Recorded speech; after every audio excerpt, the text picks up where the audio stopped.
say alright. Let me hear you say, oh yeah. Now let me hear you say what you gonna do. I need to hear you say you gotta believe. If you thought the dreams were fulfilled before, you need to come on back, Jack.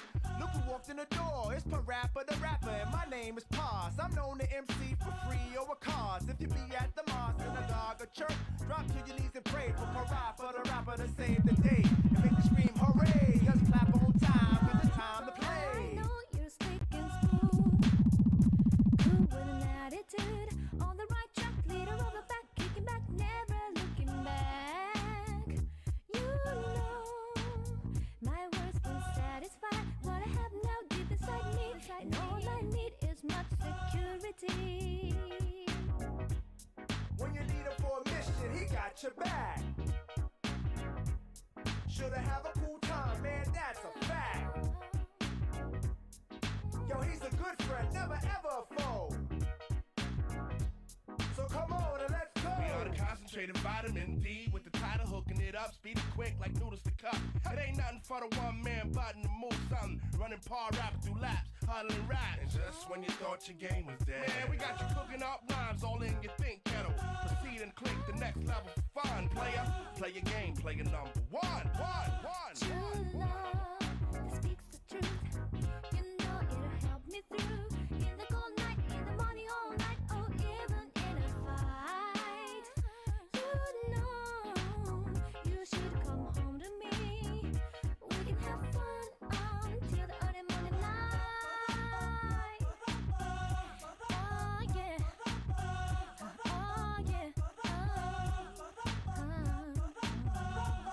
Here to serve up a dish like Sonny Chan. You know I'm the man, here to have fun. Wanna have a taste? Here, have some. Serving up O's by the oodles. Oh, I forgot, Parappa the Rapper, he don't like noodles. We like eating snapper, that's red. Freestyle from the top of the head. Yo, Parappa got skill. Why don't you give it a try, see what you can build. Tasty like fruit, that's pill.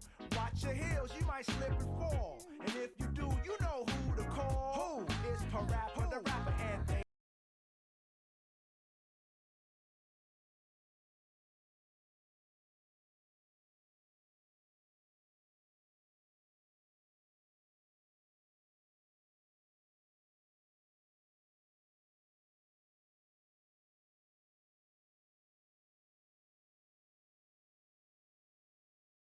It's Parappa the Rapper, and they lie, y'all.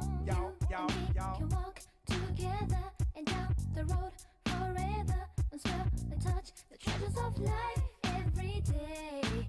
Love and hate, I face your face, and good and bad, I'm glad to back every day.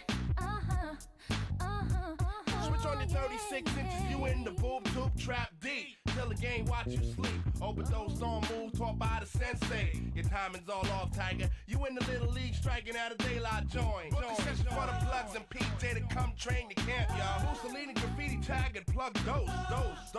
Game over, I'm ghost. When you need him for a mission, he got your back. Shoulda have a cool time, man, that's a fact. Yo, he's a good friend, never ever a foe. I'm gonna start my day off right one day. I forgot my coffee. Come on, I forgot my everybody, fucking. sound off and let's go. I'm gonna start my day off right one day. One day, everything will be set up right. Yeah, that was good. Now let me hear you say, Shit, oh, I'll be right back. Now let me hear you say what you gonna do. Come on, y'all. Let me hear you say, I gotta believe.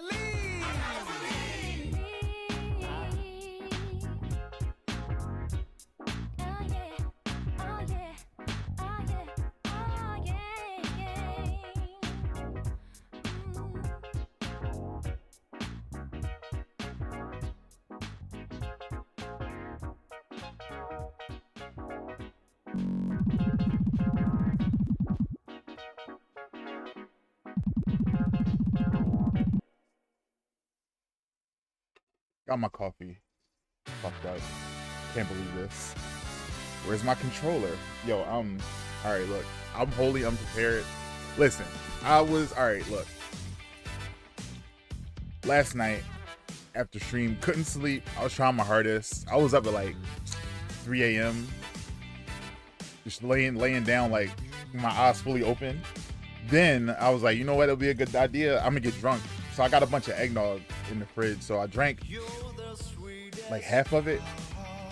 I'm fucking lit. And I'm just like, yo, I should braid my hair. And like, I started braiding my hair. I didn't go to bed till like 7 o'clock. But that's when my hair, like, in 3 different styles. This is the style is gonna be in the smaller braids. We got the big joints over here. And in the back, I just got some Bantu knots. I was drunk as fuck up at night, braiding my hair. That's why I'm late, because I woke up and I'm like, find a controller. I will. And I will. Give me a second.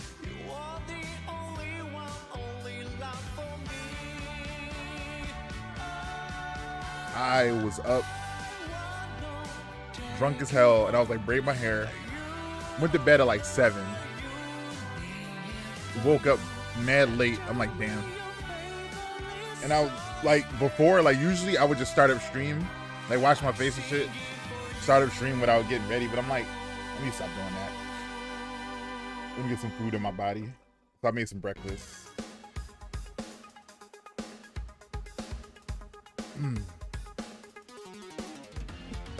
So let me stop fucking bullshit. Stop wasting time. Puzzle time. Puzzle.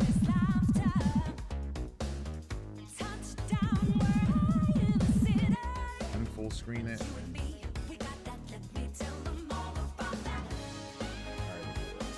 Alright. Were you drunk when we rivaled? That's why we lost. Nah, I wasn't drunk then. We got off the call, and then I was just up, and I could not sleep. I was just like, damn. So I was like, I'm gonna drink to go to sleep. I was not drunk during Rivals. I wish I could do a drunk Rival stream. I am gonna do a drunk stream though, on a Friday. I kind of want to have a poker night or something. Something fun. But I don't know. But the reason we lost is not because I was drunk, it's because I'm bad at the game.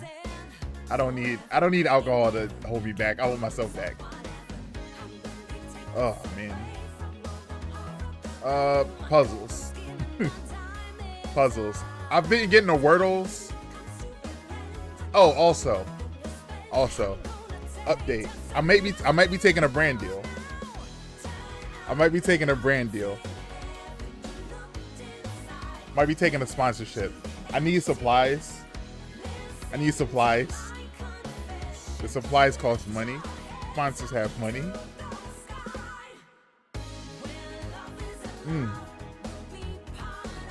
But I signed up. I looked at the terms and I'm like, yeah, I can do that. I can't talk about anything sexually explicit or vulgar. And I have to stream under sponsorship for 2 hours. 2 hours a week. So for 2 hours a week is gonna be sponsorship. Good luck. No luck needed. With the support of my community, we can make it happen. But I need to get some supplies. Y'all can't hear my computer, but 2 hour PG block, yeah, I can do that. I don't gotta look. Listen, look. If you gotta fall back on a crutch, like talking about sex all the time, talking about anal hats, and what else probably stupid shit I be saying? Dolphin pussy jelly. Like, I don't need that. I don't need to talk about dolphin pussy jelly at all. Hello, Bree. Good morning. I like when Bree comes in because I know it's the morning time because of California time. But you want to? I will. Again, I only got to do it for 2 hours. I can get 2 hours without talking about dolphin pussy jelly. Guys, he does need to talk. Look, I need to. That's one of my favorite memes. I thought it was like a more well-known meme than it was when I said it. It was like one of my niche bespoke memes. Because I said it, I thought everybody know what I'm talking about, right? Dolphin pussy jelly, y'all know.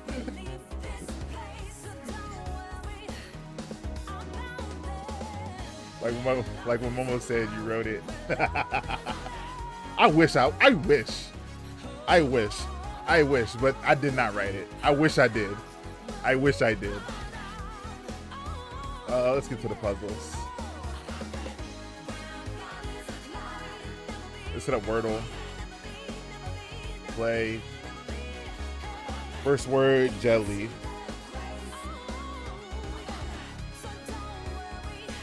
Could have worked. Let's go with audio. Not in word list. I spelled audio wrong. Audo.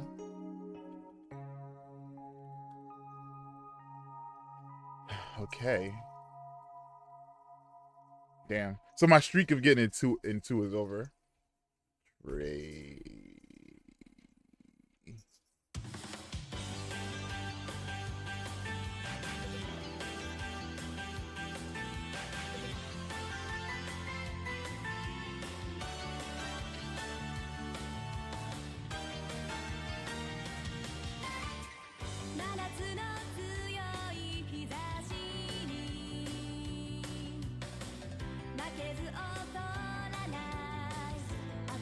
Spare?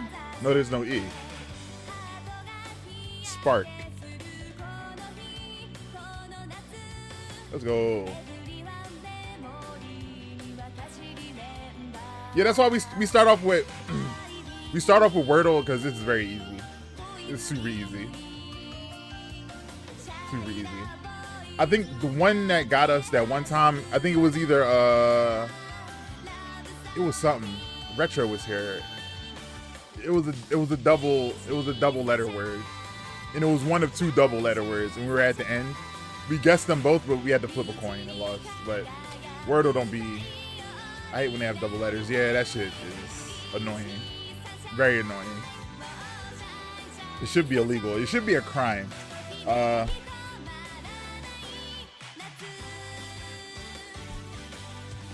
remember when Wordle first came out though, one of my friends was like, well, if you just hit F12 and go into the source code, you can look at all the answers. And then they posted all the answers on Facebook for like 2 weeks. So like, I was like, yo, I can't be friends with you no more. The point of games is to play them, not that they're not hard. And why you're cheating, like you didn't solve it. Like now I was tainted for 2 weeks because I seen them. So I tested one out and I'm like, oh, he was right. You sweating Wordle? I'm saying, ooh, this is a little fun game. You're like, oh, I don't see the point of it. I don't see the point of you. Bye. I don't see the point of you. Oh, also, hold on. I changed my camera lens. I don't think it's gonna make a big difference on the stream. It might actually be worse because of the white balance. Actually, let me move over a little bit. There we go. But I like that I can put my camera farther away. So usually my camera is right here. Because where's my lens? I can just show you. Oh.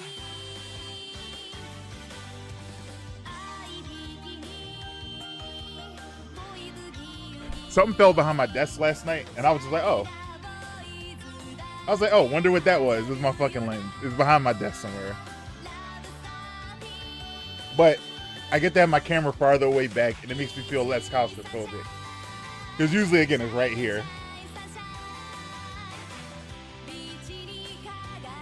I don't know how I can illustrate the whatever. Y'all believe me. Y'all trust me. Mine is above my monitors. You seen it? Yeah. Sometimes my boom arm from my mic makes me feel that way. I want to get one of those Shure microphones that I gotta hold the whole time. But like when I don't need my hands, I'd rather be holding the microphone. It's a holdover from church. When I used to be a deacon, I'm so used to holding it. Having it on a stand is weird. I'm so used to grabbing it. Yeah, it's like a game show host. Like a game show host. Or I'm like directing the church. I'm so used to having it like, hey, yeah, oh yeah, you go over there. All these are announcements. Having a fish fry on Saturday. But yeah, game show host style. I would love like a skinny little mic like Price is Right. Yes. Yes. That's why I'm taking a sponsor. A sponsor.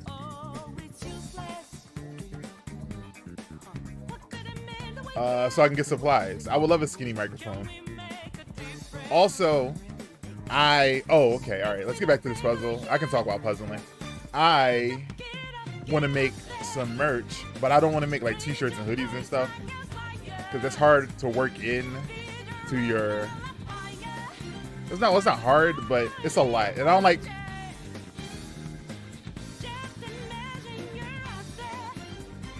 I don't know. I'm weird. But I found what I needed. I was up all night another night, and I'm like, I need to find. I was in the computer. I'm on Alibaba, looking for shippers and suppliers. Found one. So if everything works out, what I want to do is get this stuff and have it so that people can gift people merch. Like if you give somebody a sub, I can send them what I want to send them. I want that. I don't want everyone to have one. Like it's like keyboard. That's cute. Upright and grand. Oh, we're talking about pianos. We're talking about pianos. Where's keyboard? I spelled keyboard wrong. Keyboard.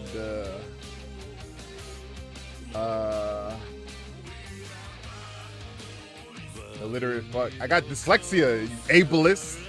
I'm dyslexic. I can't.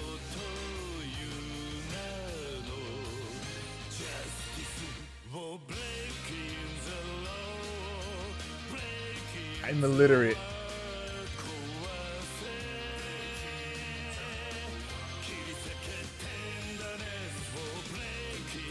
That's a you problem. It is a me problem. It is a me problem. I wish I could read. I would unlock so many secrets in the universe if I could read. Piano parts. Oh, it's piano parts. Ah, there we go. Pedal. Excuse me. Pedals. Cover.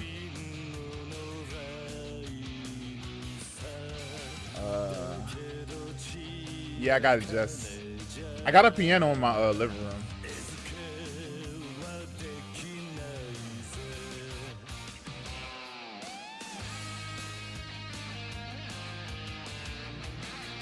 I got strings. Jess, so you're behind. You're a little behind, yeah.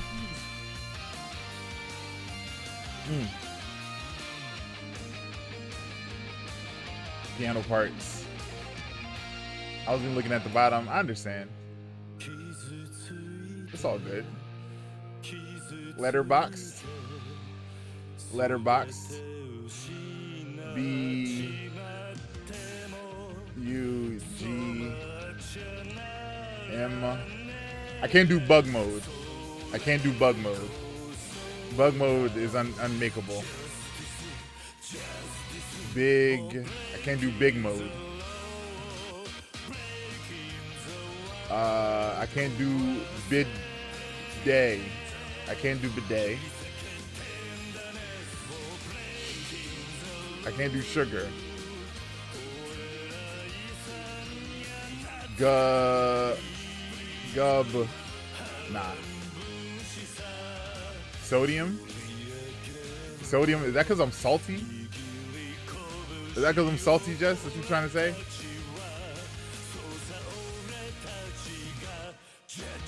It's averages in sodium. I think.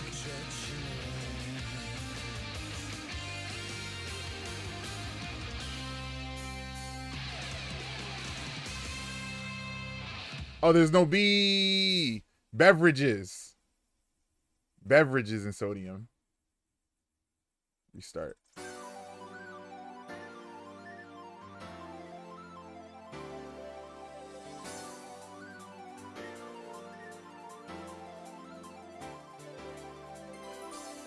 Can you see the sun is shining on me? It makes Yeah, we schmoovin'. We schmoovin'. I knew improving my morning routine would help my cognitive functions. Ha ha ha.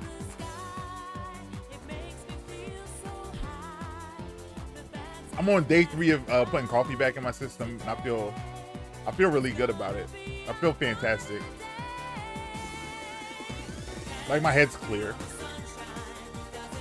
All right, mean, king, express, shoulder, spell, cart, median.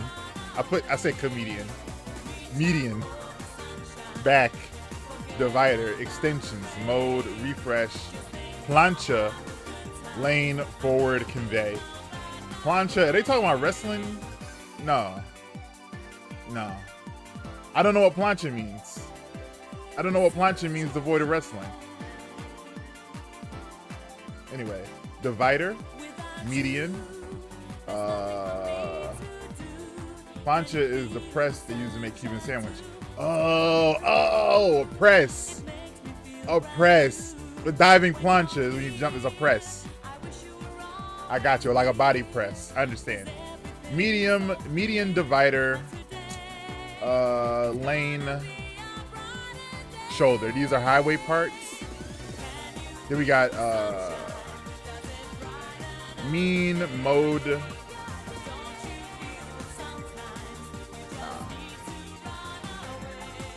Forward. Convey.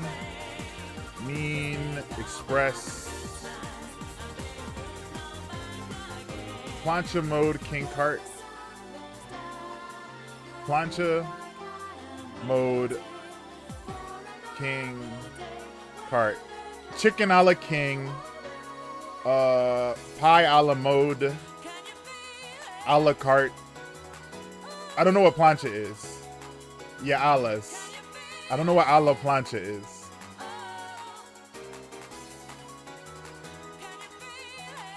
A la plancha. I never heard of that because I only know plancha as like wrestling. A la plancha. Okay, all right. It just means to grill or something. So you put something on a plancha, it's a la plancha. Sandwich a la plancha. And yeah, all right, bet. I never knew that. Plancha. Wrestling.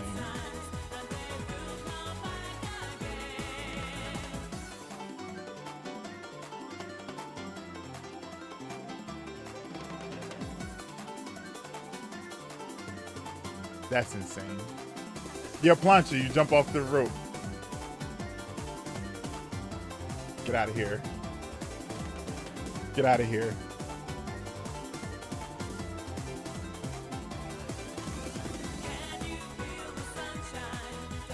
Spell, well, express, spell, mean, convey.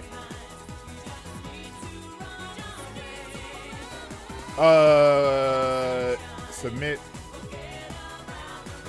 signify, and then back, extension, forward, refresh.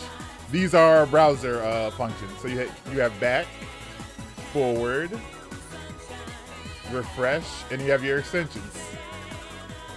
Yeah. You should get Sari bot Gucci. It catches most of the spammer bots for you. That was not a spammer bot. That was not a spammer bot. That was a real link. But I didn't set that up. Stream Elements did that shit up. I guess, I don't know. Maybe I can go into Stream Elements and set that up. That was his mod. Yeah, that was, yeah. Yeah.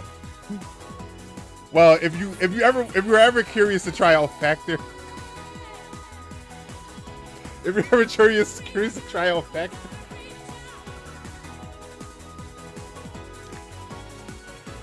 you can use my code for 50% off. I wasn't gonna start that today. I was gonna wait till Monday.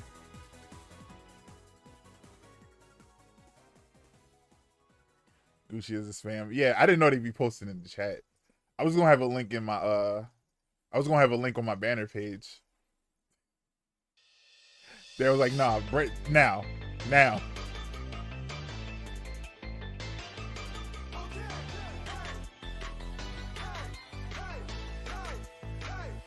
But I seen the option for it. Easy. Yeah, I'm not good at these, bro. Like, what do you mean? Oh, Jess, we're starting. If you can hear. I'm not good at these. I'm trying to get my brain functions back. I've been through a lot, bro.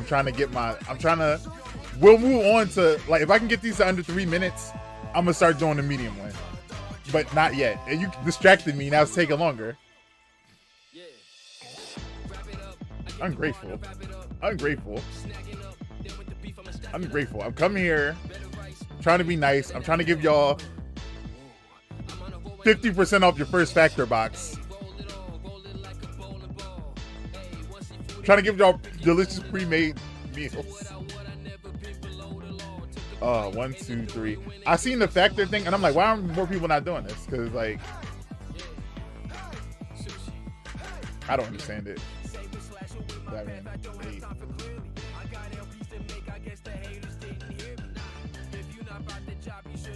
But I did not want that to happen that so soon. I gotta add factors to the auto mod.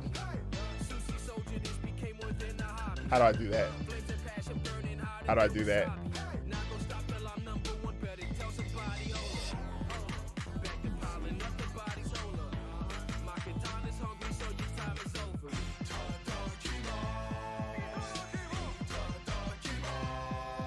One, I need a 2.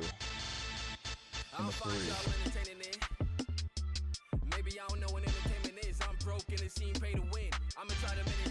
4, 5, 6, 7. I need an 8.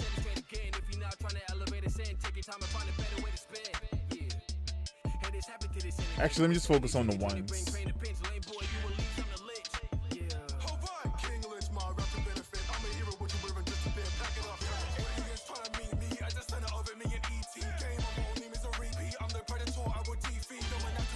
I think I got all the ones. Let's do the 2s.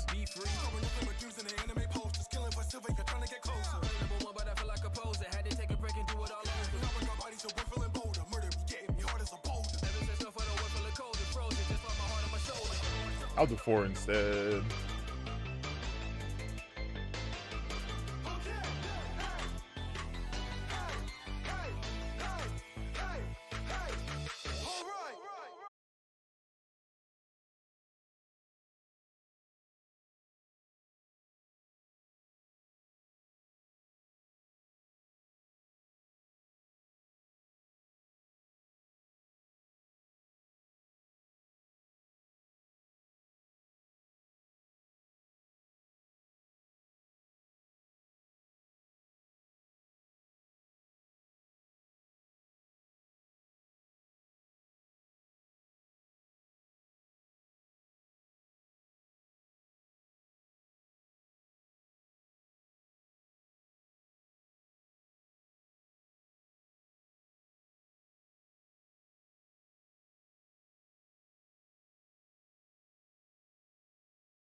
へ行こう宝物さ地球は回り日は昇り君は微笑む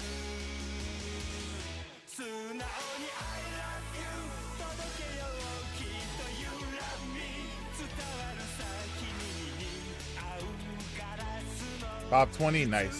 Nice, nice, nice.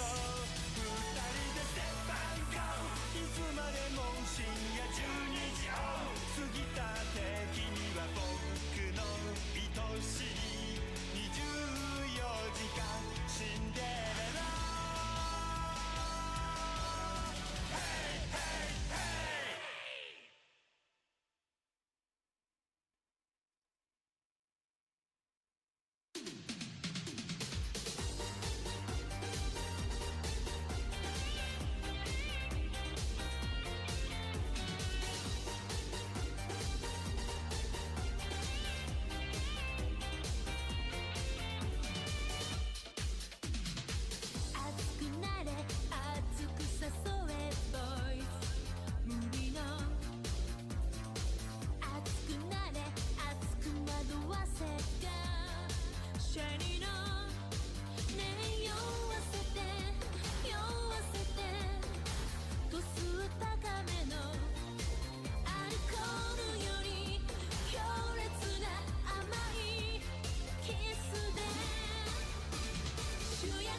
$7.49. Again, not bad. I was again. I don't like locking in for Sudoku because I can't talk. I can't talk and do it at the same time. I gotta be like Sudoku mode. I look at the numbers, Beautiful Mind style, but not the good version. Like knockoff Beautiful Mind.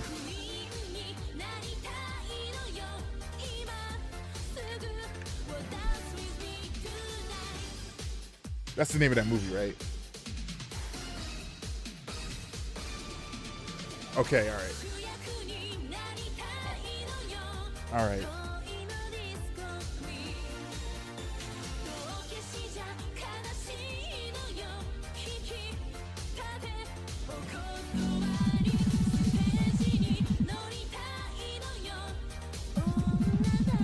I need to go into my auto mod and put some words, put a word in there. Oh no.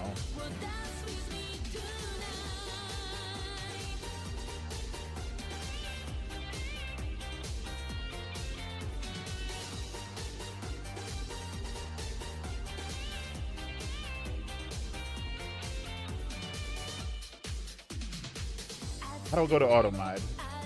Manage moderation settings. That's got flashbang.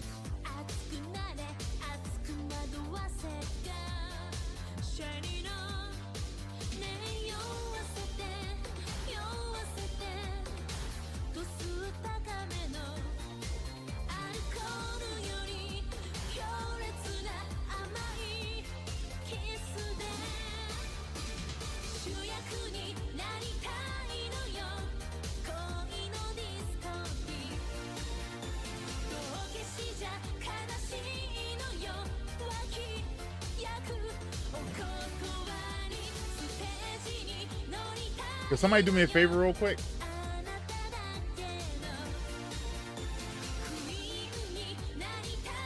Type 50% in the chat.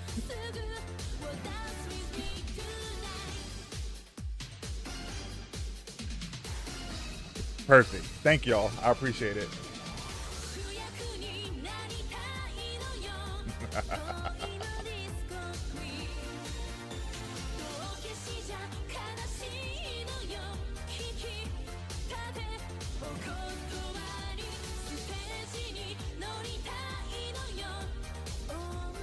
That's part of the stream elements spam.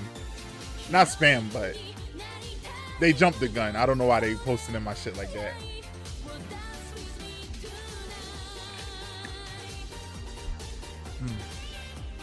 So yeah, we can't say 50%. You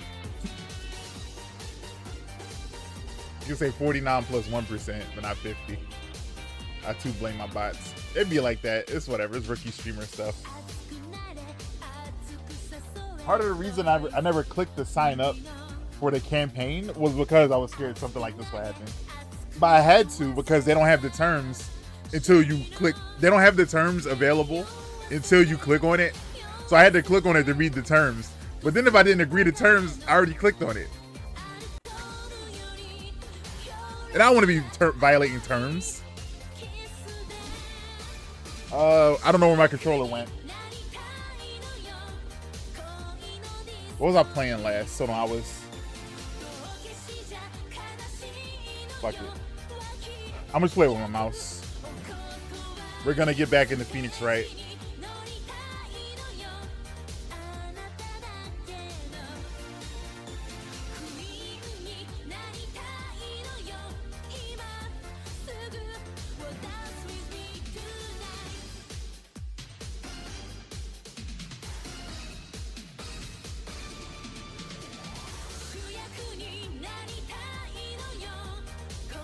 Also, one thing I need to do is like, I need to lock in on my off time because I be seeing stuff and then I want to talk about it on stream, but then I forget about it. I be forgetting about it. I be seeing this different little, like I like looking at weird products that shouldn't exist. Like Blue Eyes White Destiny is always gonna be a legend on this stream. The Zaddy Build-A-Bear, the Cougar Build-A-Bears. But that stuff like happened like right in the moment. For stuff that happened and I don't think about it, I need to start like, I don't know what to do. Usually if I'm on Instagram and I see something crazy, I'll just send it to myself so I don't forget. But I didn't do that. Oh, it's a mod. It can just post it.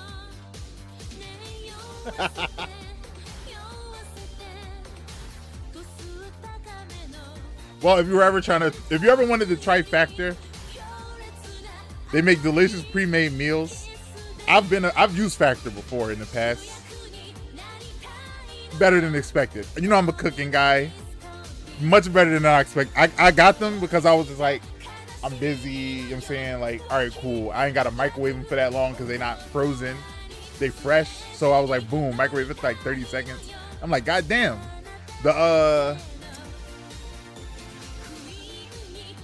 The ragu bolognese, I don't know how to say that word.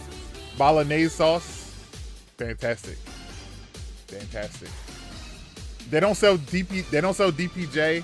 Sorry, can't get any. So unfortunately, they do have their limits, but use my code to get 50% off. Price. How often does it post? I wonder if I can go in the settings and change that. Because the campaign is a month. I'm not doing this for a month. We're not doing it for a month. Not a month. Not 2 hours a day a month. Not 2 hours a stream a month. We're not. No. No. All right, it's time for Phoenix, right? I'm gonna try playing with my mouse, but where we were with Phoenix, right, was basically our main rival and district prosecutor, the district attorney, the prosecutor, Miles Edgeworth, has been arrested for murder, right? He was on a boat with someone. The person on the boat got shot, and they think Edgeworth did it. We're going up against Miles Edgeworth's mentor, and he's known for rigging evidence. He's known for coercing the judges.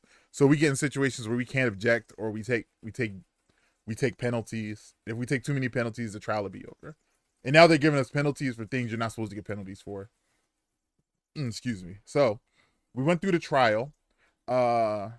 We found out that at the lake, when the shot fired and killed the person, a photo was taken because there was a investigative journalist there trying to capture photos of like a Loch Ness monster. Boom, photo goes off at the moment of impact of the bullet. We examined the picture. The person in the photo is shooting the other person with their left hand. The gun was recovered from the scene, but it had our Miles right hand fingerprints on it. So Miles didn't shoot him because the shot came from a left hand. The gun was dropped, and then Miles must have picked it up with his right hand.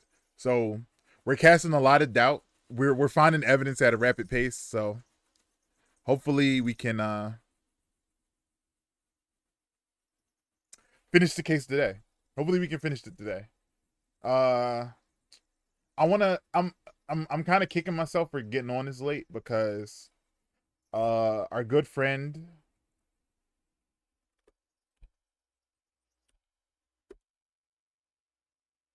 shout out at Earth. Sometimes the shout outs don't be working if the person not in chat. Okay, there she is. All right. Mickey is expanding her schedule. She's going live on Wednesdays now. And when she go live, I'm getting out of here. So I'm kicking myself for not getting on earlier, but it is what it is. But give Mickey a follow. I don't know what she's doing today either, but I'm gonna be over there chilling. So let's see if we can speed run this case. Turnabout goodbyes. Where did I leave off?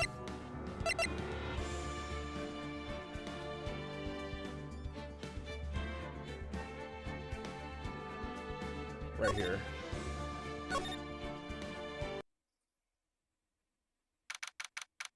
December 26th, detention center, visitor's room. Maya.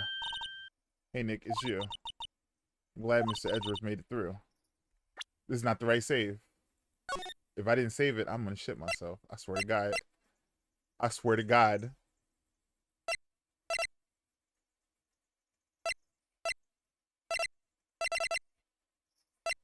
Did I put it as the first save?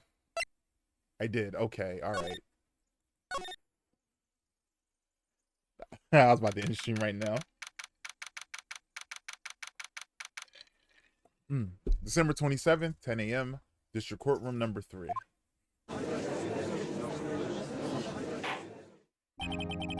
Court is now in session for the trial of Miles Edgeworth. The defense is ready, Your Honor. Very well. Apparently the prosecution is also ready. Who's the judge here anyway? Mr. Von Karma, your opening statement. Very well. No opening statement. So. Not so fast, Judge. I was taking a meaningful pause before speaking. Right, of course. A prediction. Today's trial will end 3 minutes from now. You Kenshiro?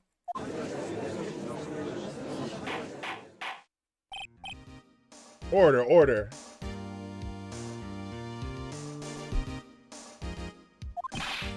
Mr. Von Karma, what is the meaning of your statement just now? Bah, must you question everything? Yes, he's a judge. He has to question everything. It will be over in 3 minutes. We have no time to waste. I'll call my witness now. Right. I'll call my witness, my decisive witness to the stand. Is that mysterious boat shop owner? Oh, right, the boat shop owner. So, we found out more about Miles' backstory. An earthquake hit the courthouse while Miles was 9 years old. His dad was 35, and there was a bailiff in the elevator. So the earthquake hit, and they ran out of oxygen in the elevator because it was cut off. The bailiff got brain damage from the lack of oxygen. When they found Miles, he was passed out, and Miles' dad was shot to death. This is the case that they needed to contact the spirit medium to talk to Miles' father, Gregory. And the spirit medium was Misty Faye. That's Maya and Mia's mother. I hate this game. The naming conventions are meant to trip you up. They were like, yo, how can we make sure people can't play this on stream? Make everything the same, alliterate everything. So they were talking about how there wasn't enough oxygen and the bailiff got brain damage. So what I'm thinking is the reason that when Misty talked to Gregory Edgeworth in the afterlife, it's a weird case because I'm not so sure that Gregory didn't commit suicide to save Miles, because they were running out of oxygen. If he was alive and breathing up all the air, all three of them would have died. They all would have died. But since he wasn't there, the guard and his son lived. So I think it's a weird case like that. I think it's one of those odd situations where no one's a murderer. I think because the DL6 incident is involved somehow. So this case is looping around DL6. So I guess we're gonna figure this out. It's that mysterious bow shop owner.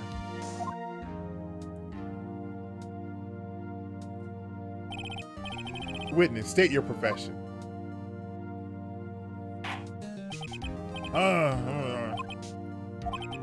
I'm the proprietor of the restaurant, The Wet Noodle at Gourd Lake. And I also rent boats.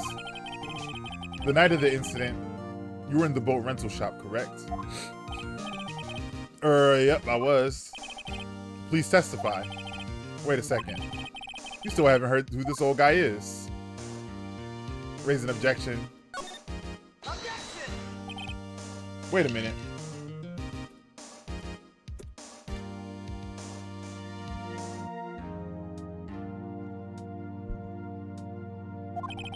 The witness hasn't stated his name yet.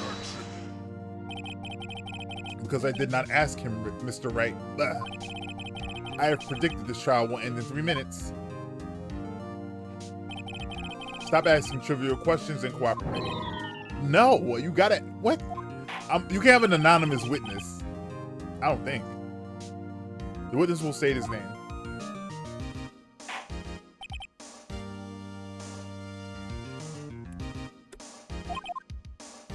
Well, I'm not really sure. What do you mean? My memory, Your Honor. The witness does not remember anything beyond the last several years. Ergo, he cannot recall his own name. He can't recall. He can't recall. You say. If you don't know his name, how do he pay his mortgage or his rent?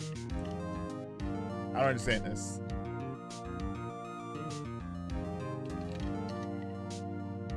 How do you get a business license if you don't know his name?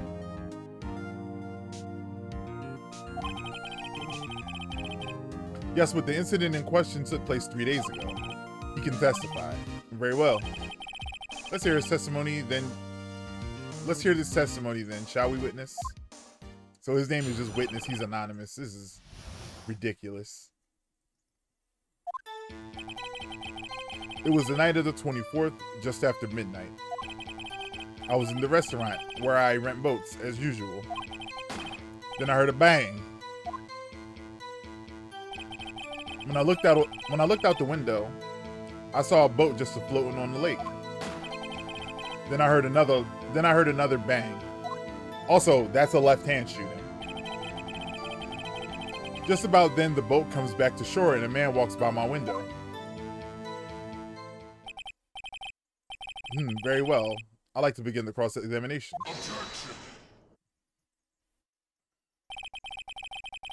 There's nothing to question about my witness's testimony. Shut the fuck up, bro. Ergo, no need for cross-examination. Besides, there are only 10 seconds left before our 3 minutes are up.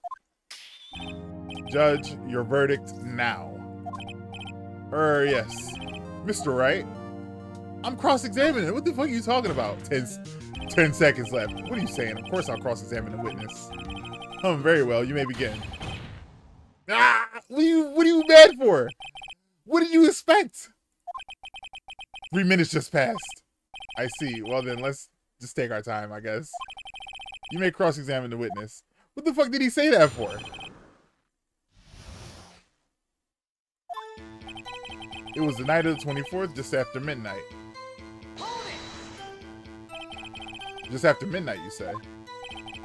Yep, just around then. Are you sure? Pretty sure, yep. When I talked to you yesterday, you were rather vague about the time. I'm surprised you seem so sure about it today. I asked him and he remembered. Isn't that right? Don't glare at me like that. I remembered it clearly. I did. Yep. You see, continue. I was in the restaurant where I rent boats as usual. Is there anyone who can verify that? Well, I guess Polly could. That's not good enough for a court of law. Mr. Wright, exactly what's not good enough. Your Honor, this Polly is a parrot. A parrot? Don't be so hard on the girl, Keithy boy. Keith? The prosecution concedes that we cannot prove the witness was in the shop. Witness, please continue. Then I heard a bang. Yup. And where did the bang seem to come from?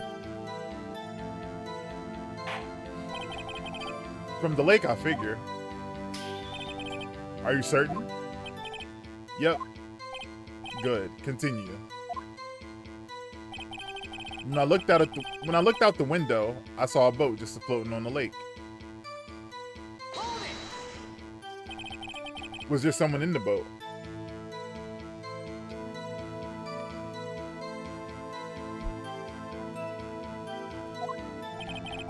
It was pretty far out there. I couldn't see clearly. But I figured there was 2 men out there, yep. But you couldn't see them clearly. Yep, at the time, that is. At the time. Then I heard another bang. Just about then, the boat comes back to shore and a man walks by my window. All right.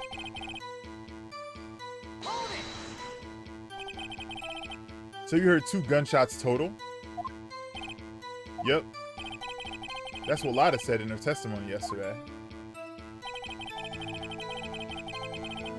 Just about then, the boat comes back to shore and a man walks by my window. By your window?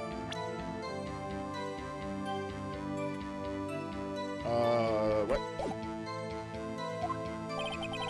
Yep, by my window, right outside the window of my little shack. And could you see the man's face? Well, the fog was pretty darn thick, but he was right there in front of me. I saw him. This is a rather important detail. Please add it to your testimony.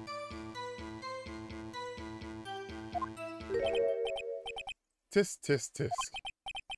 I have a bad feeling about this. Is he taking advantage of this guy's brain injury? He's taking advantage of this guy's brain injury because he's not really like cognitive of what he's doing. This is fucking evil, yo. Like what? That man was the defendant. He was saying, I can't believe he's dead. Are you sure? You can't press him because he's always sleeping. Dad. Dad? Dead certain, Keith. He said, I can't believe he's dead, as he was walking by, too.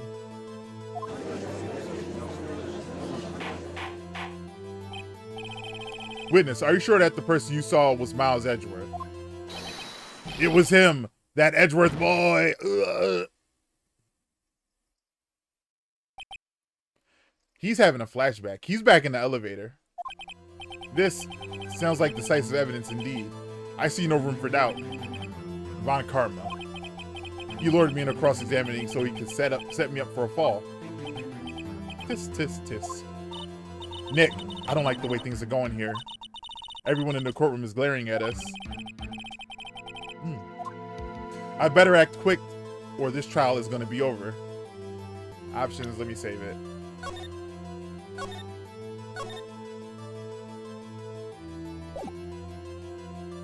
Let me save it. Raise an objection. I guess that's all I can do. Your Honor, we proved in yesterday's trial that it could not have been Edgeworth who fired that gun. Mr. Wright, are you referring to the fingerprints from Edgeworth's right hand found on the gun? And the photograph showing a man firing it with his left hand? Exactly. No, no, no. That is easily explainable. He could have wiped his prints after he fired. You're ignoring the truth of the matter here. Why would he wipe his prints and then put more prints on it?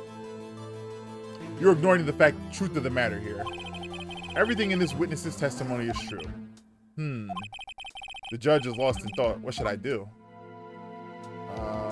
I gotta raise an objection again. Your Honor, this witness claims that Edgeworth said, "I can't believe he's dead." But his word is all we have. If he were telling a lie, Mr. Wright, in a court of law, the evidence tells all. Apparently, you have not realized even this basic fact. If you say his testimony is a lie, show us proof. Nick, do we have any evidence? Yes, we fucking do. We have evidence. The photographer. Remember, there were two bangs. There were two bangs on the lake. We have a photo from the first bang. There was no one on the lake. It's no good. There's nothing I can do. No, I have evidence. Are you sure? To be honest, I don't know what to do anymore. Please. Oh no. Can you hear me, sis? Please. We need your help. Nick needs you. Tisk, tisk, tisk. 3 minutes was perhaps too high an expectation. However, 15 minutes isn't bad. This must be a new record. This me with the Sudoku. Enough. The witness may leave the stand. This court sees no reason to further prolong the trial, nor is there any need for more time to decide the case against the defendant. This case is extremely clear. I see no reason for misinterpretation of the facts. What? This court finds the defendant, Mr. Miles Edgeworth. I swear to God, an objection better. Hold it better. Hold it. Get the fuck out of here. The accused will surrender to the court immediately, to be held pending trial of a higher court within a month from today's date. That is all. This court is adjourned. That's crazy. That is crazy. Wait.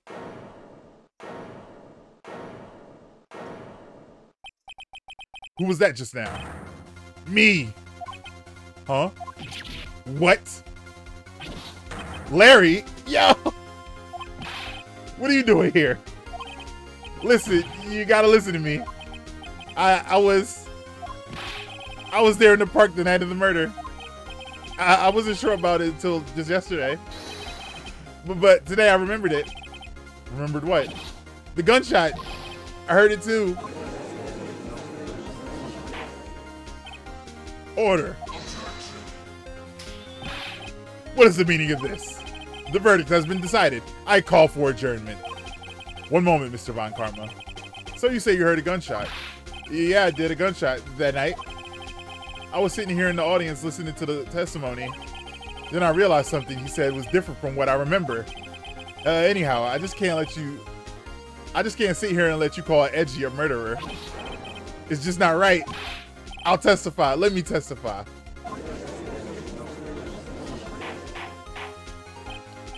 Order, order.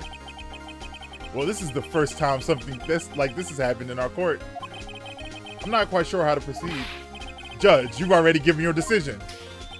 The trial is over. Nick, this is it. Larry's giving us a final chance at this. She's right. If only it wasn't Larry. He could make things even worse. Mr. Edgeworth was just declared guilty, Nick. It doesn't get any worse. You're right. Okay.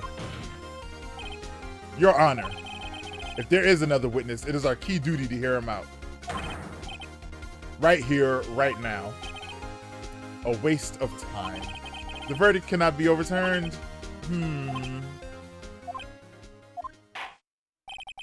Allow me to speak my opinion. In all court proceedings, it is our duty to prevent any inaccurate verdicts. In order to make sure no mistake has been made, every witness should be heard. What is this? I withdraw my previous verdict of we're unguilty. Unguilty.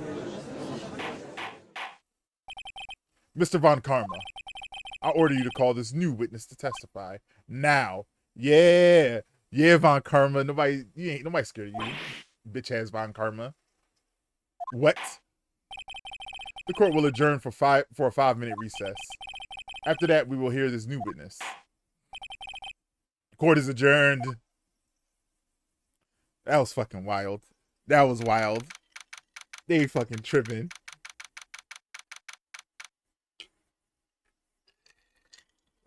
Fucking unguilty.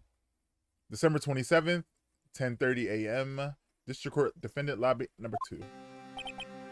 Oh, that was too close. Sorry to keep you on the edge of your seat like that, Edgeworth. I've seen worse. Yeah, right, Edgeworth. You're sweating bullets. I just wonder what Larry plans to say in there. Larry was at the lake that night? Yes. He said he went looking for the Steel Samurai balloon that flew into the lake. All right. And he found the balloon and the air tank that night, right? Yeah. Hey, Edgeworth. Huh? You say something right? Yeah, a lot of things. You seem out of it. What's wrong? It's nothing. Mr. Edgeworth, there's something I've been meaning to ask you. What's that? Why are your fingerprints on the murder weapon? Oh.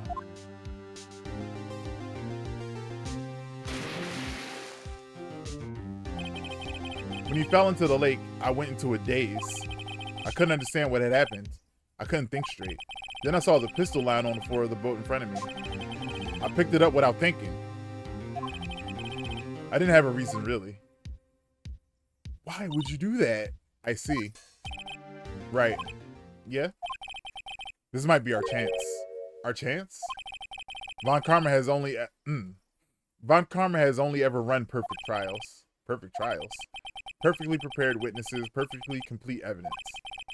That's the secret to his success. Yeah, this is like the feds. If the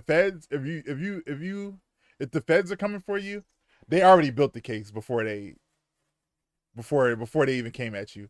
If you get locked up by the feds, they got everything. They're like, yeah, we got you, bro. Just here you go. Like local, like state, local, they're going a little bit more unprepared. But the feds, they got receipts, evidence, everything. Is overwhelming. So he's like a federal level guy at the state level. So he's like, oh, I got all the evidence. Everything's guilty. Let me just go in here and do it. Beefy. Hello, Beefy. What's up, Beefy? Beefy? No!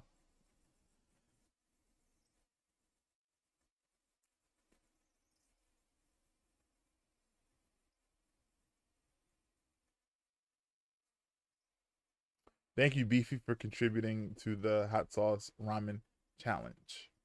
What's up, D-shiz? I'm chilling. We're trying to solve this case. I woke up late, so stream started late, but we're booling.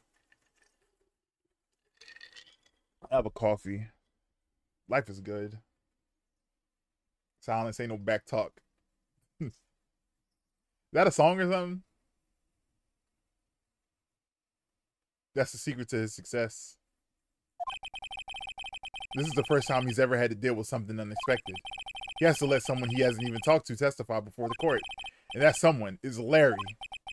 What are you getting at? It's likely his testimony will be full of holes, right? That's right, Nick. No 10-minute trial this time. We'll milk this one for all it's worth. Hey, it was 15 minutes. 15. Everything's on Larry now. Mickey Minaj. Ah.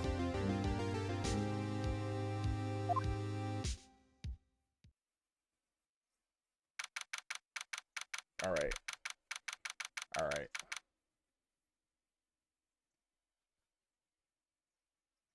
I still don't understand this trial process because we have not heard the defendant testimony. Edgeworth is not taking a stand.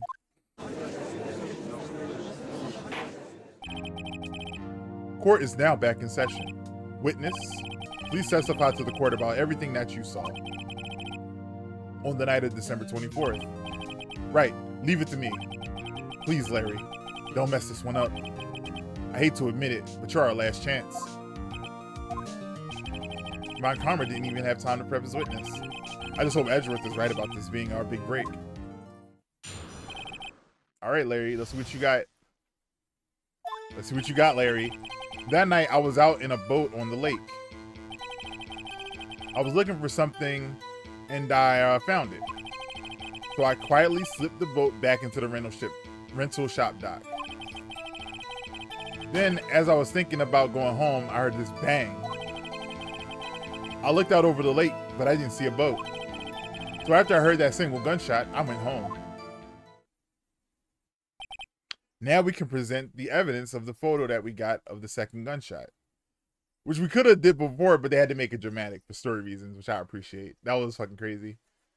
Bro just got on the witness stand. Like, you can do that. It was just like, oh, I'm here though. I was a witness, actually. That was an unusually vague testimony, even for this court. In any case, Mr. Wright, you may begin your cross-examination. Yes, Your Honor. What's wrong, Nick? It's Larry. I have no idea what he's gonna say if I press him. I'm a little scared. Well, we've come this far. There's no way to go. There's no way to go but forward, Nick. Maya's clutching up. Maya's clutch. Maya's grown a lot over the This is her third case. She's been booling the night of the murder. That night, I was out on the boat on the lake. Something wrong, Mr. Wright? There were so many things wrong, I don't know where to begin. Well, okay, first of all, what time was it? It was after 11 p.m. When I went out in the boat. By that time, everyone had gone home for the night. So I waited until the coast was clear, so to speak. And why were you out on the boat at such a late hour? I was looking for something. I found it. Looking for something?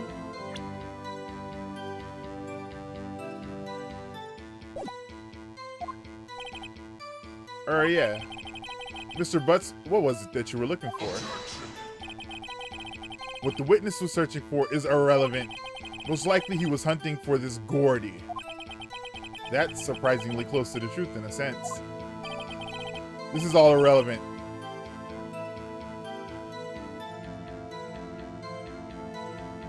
Let's get it over with. So I quietly slipped the boat back into the rental shop dock. Around what time was that? Well, let's see. I figured I was out searching for about an hour. I guess it was around 12 o'clock, yeah. You're not sure? Hey, don't give me that face. I'm not some sort of human sundial, alright? People use watches these days, Larry. Then, just as I was thinking about going home, I heard this bang. Around what time was this? Well, let's see. I figured I was out searching for about an hour. I guess it was around 12 o'clock, yeah. You're not sure? Hey, don't give me that face. I'm not some sort of human sundial, okay? Mouse controls, my bad. Where did this sound come from? Yeah, well, I wasn't too sure about that. I looked around, you know. Did you look at the lake? Yeah, I looked. I looked over the lake, but I didn't see a boat.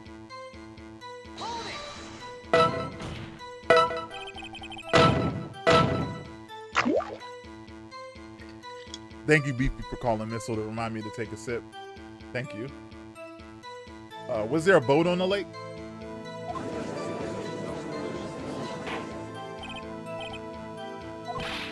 Well, Mr. Butts? Whoa. Everybody just calm down, okay? I mean, it was real foggy that night. I mean, I'm not sure whether there was a boat out there or not. Okay. No problem. That's just the most important part of the case. So after I heard a single gunshot, I went home.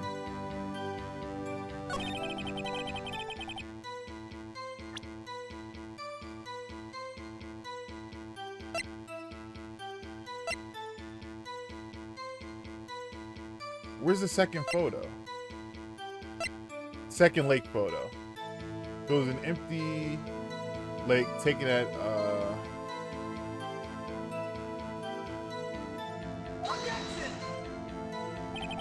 This evidence clearly reveals the contradiction in that statement, Your Honor. What exactly evidence to statement? They aren't, are they? He said 12 o'clock. The picture.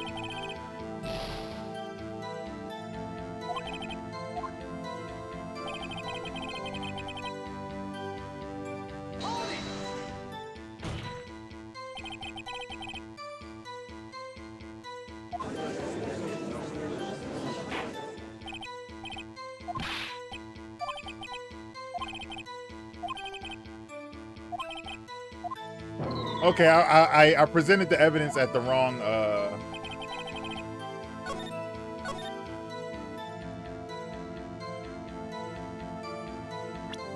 I presented the wrong. I presented it at the wrong time. This evidence clearly reveals a contradiction in a statement. How exactly? Because the time's on the picture.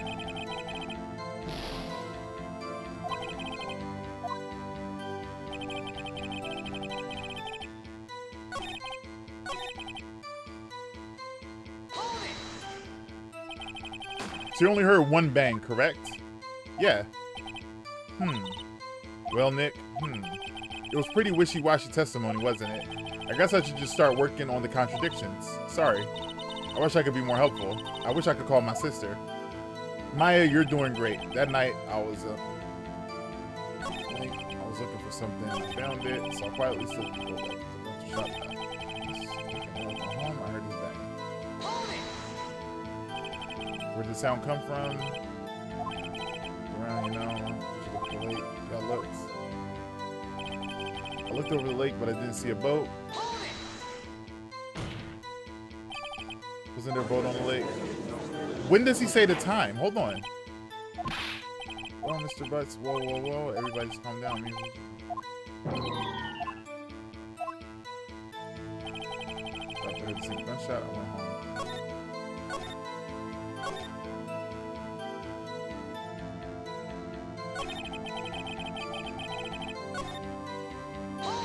In one of these, he says it happened around time o'clock. Okay, it was this one. Oh, let's see. I figured it was 12 o'clock. Court record. Can I present? Okay.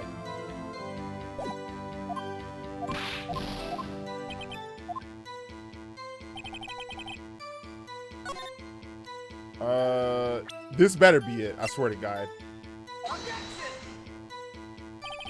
Your Honor. What do you think about the witness statement? I'm not sure I follow. It clearly contradicts the I thought.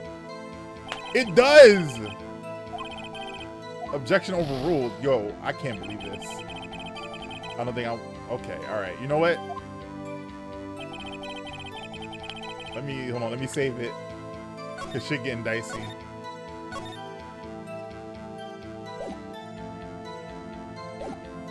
So I quietly slipped to it. No, after that.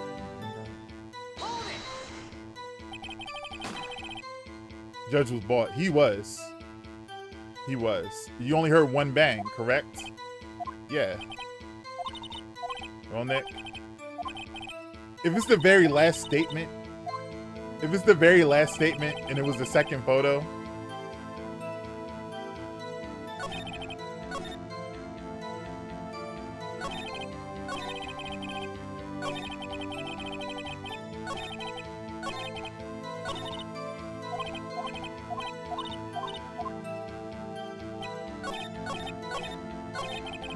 calm down, relax.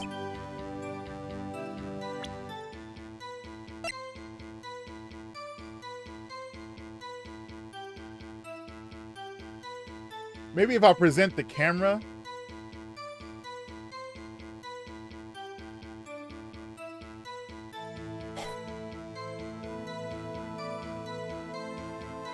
Thank you, Jess, for contributing to the community challenge.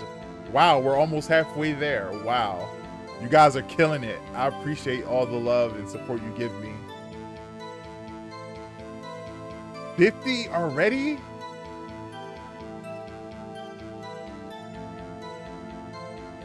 Why does it say that it has 3 days left? Because there's only 3 days left. I gotta extend it. I can extend it. Don't worry about it. Don't worry about the 3 days. I'll extend it. Oh, God.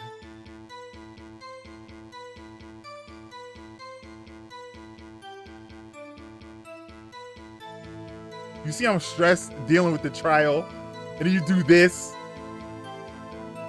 I'm stressed out. I'm trying to find Miles innocent. Let me present the camera.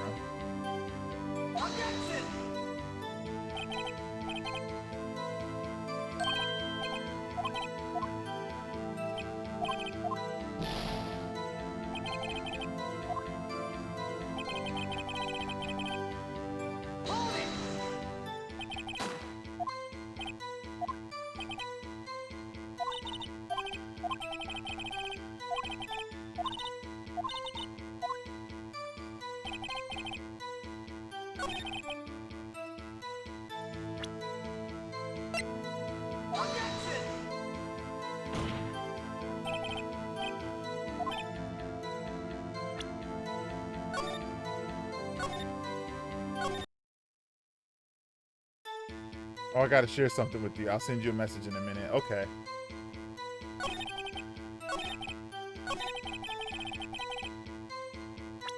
I'm gonna just present this photo at everything he says.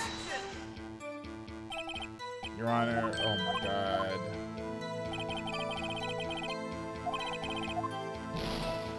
All right, I'm kind of stuck right now. So I'm gonna have to brute force it because my logic. So, right, Larry said he was out on the boat. DL6. Metallic object souvenir. Protection device. After midnight. This also says gunshots.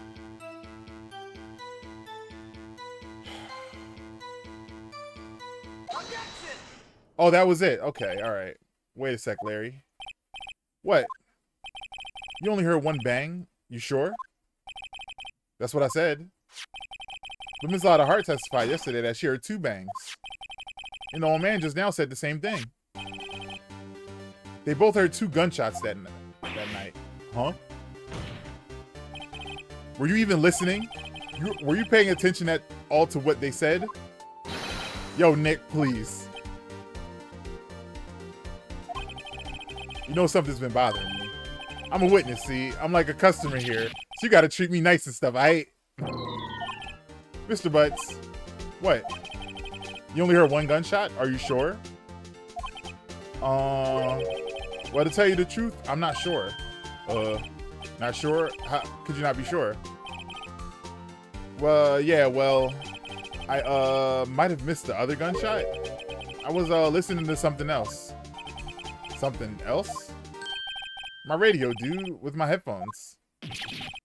What? Order, order.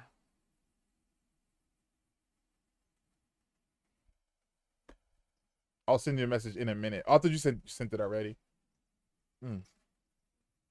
Order, order. Stop that booing. Mr. Butts, you were listening to the radio with your headphones? Yeah, so what? Is that a crime? I listen to my radio. Everybody listens to the radio. What's the big deal? Mr. Von Korma, your opinion? Waste of time. I do not accept this witness, nor his shoddy testimony.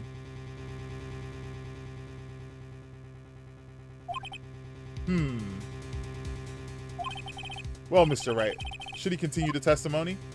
Yes, continue.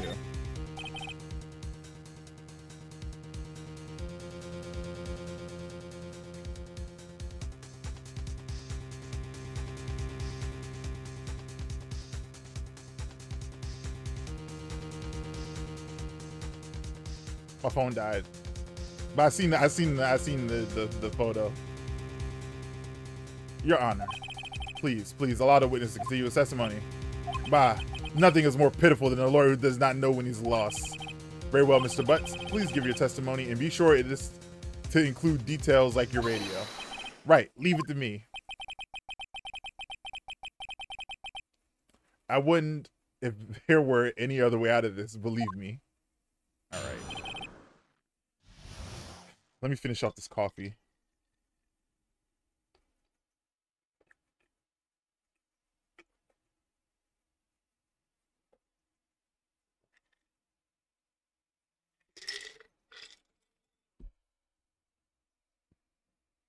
I updated my iPhone, and ever since it just restarts and resets. So it was like super unreliable. What Larry heard. It's lonely being alone on Christmas Eve. That's why I was listening to an all request show on the radio, see? I was listening to a real booming loud like, but I'm sure I heard that gunshot. I remember exactly what the DJ was saying when I heard it too.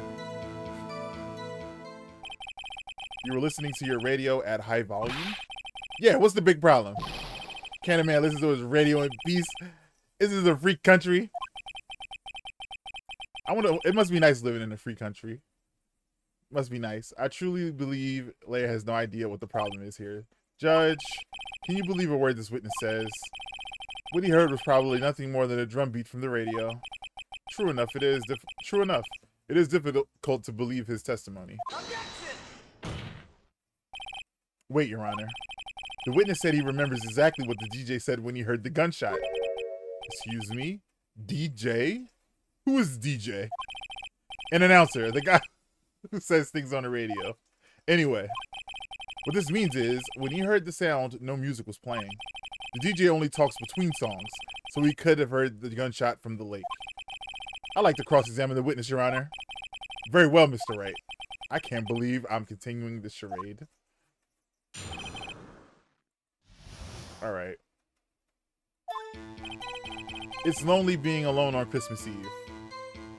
Talk about your girlfriend. So you turned on the radio. Right. I just wanted to hear someone's voice, you know? Aw. You don't know what it's like out there alone on Christmas Eve. Alone.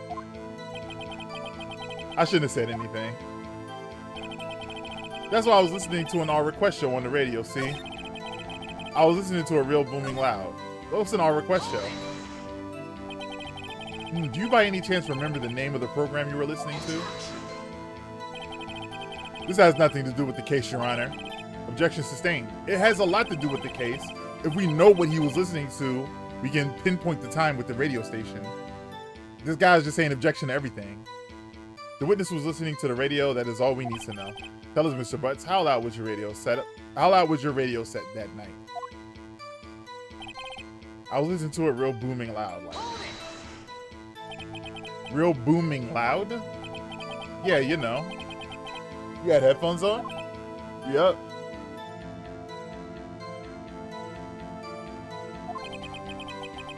I wouldn't think you could hear anything going on outside at all. But I'm sure I heard that gunshot. Can you prove that? No, of course you can't. Nah, I can't prove it. But I remember the moment real clear. I mean, while I was talking about it, it came back real clear to me, you know? I remember exactly what the DJ was saying when I heard it too. What did she say? Objection. Mr. Wright, please cease these pointless questions. What possible good could knowing what a radio DJ said to us is? Indeed, Von Karma, good point. I'll allow this question only if you see some reason why we should care. We should care. We should care, Your Honor. Of course we should. Why? Well, how do you know if we don't ask him? Fine, very well. Mr. Butts, please testify to the court. What was the radio announcer saying when you heard the gunshot? Just when she said, hey, it's almost Christmas, I heard gunshots. Heard the gunshot. That means the gunshot took place before Christmas. Are you sure? Of course I am. She had this real sexy voice. Maybe Von Karma was right. I'm not sure how this helped at all. This is the most ludicrous testimony I've ever heard. There's one gleaming ray of hope in there. I've got to press it until we get to the bottom of what happened.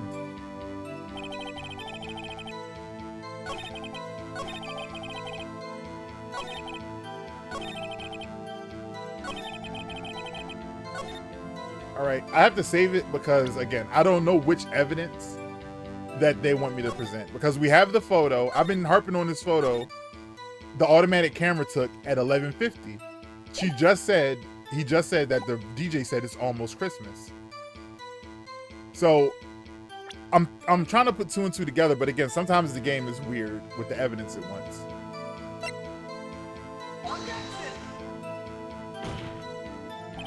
Your Honor.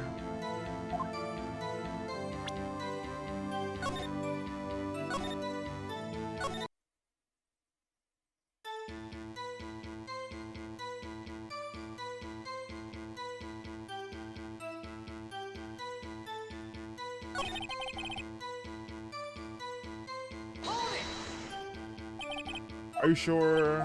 Yeah, she had a real sexy voice.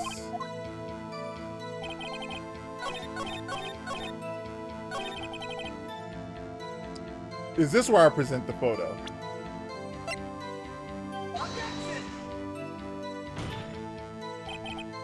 Oh my God. All right. I'm shitting. I'm shitting.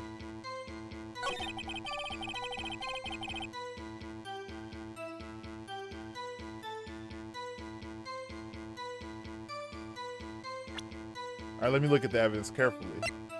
Automatically take a picture when a loud noise is detected. Faces the lake.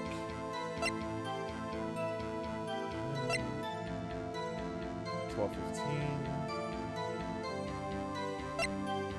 Empty lake taken at 12:50. So the gunshots happened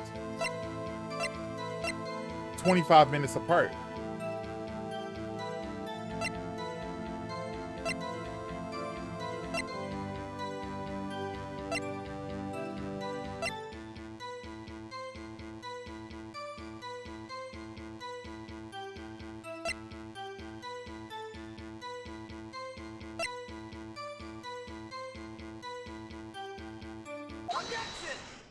It was the other picture. All right. I knew it was one of the pictures. Larry, are you absolutely sure what you're saying is correct? Huh? What's with the face? You look scary, dude. If you're trying to scare me, you better know I don't scare that easily. Is something the matter, Mr. Wright? Your Honor. Did you hear what the witness just said? The DJ said, hey.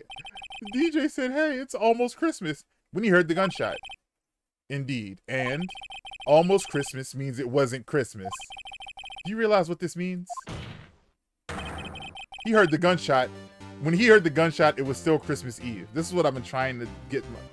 I've been saying it. I've been trying to get my point across in this fashion for a while. When he heard the gunshot, it was still Christmas Eve. That would seem to be the case, yes. But he should have heard the gunshot after midnight. This photograph is irrefutable proof of that fact. Let's see what the time is on. Let's see what the time was on the photo. Let's see what the time was on the photo when the gun triggered Miss Hart's camera. 12:25, 00:15. 15 minutes after midnight on Christmas Day. This is a clear contradiction, Your Honor. Order, order. What does this mean? The two prior witnesses heard the gunshots after midnight. However, this witness says he heard a gunshot before midnight. Judge, the answer is simple. The current witness is plainly mistaken. Just look at him. Suspicious. What? Well, Mr. Wright, what do you think about Mr. Bus claiming he heard the gunshot before midnight? Larry's right. All right, now we're on the right track. It's sometimes this game, it's hard to get on track to what they want you to do.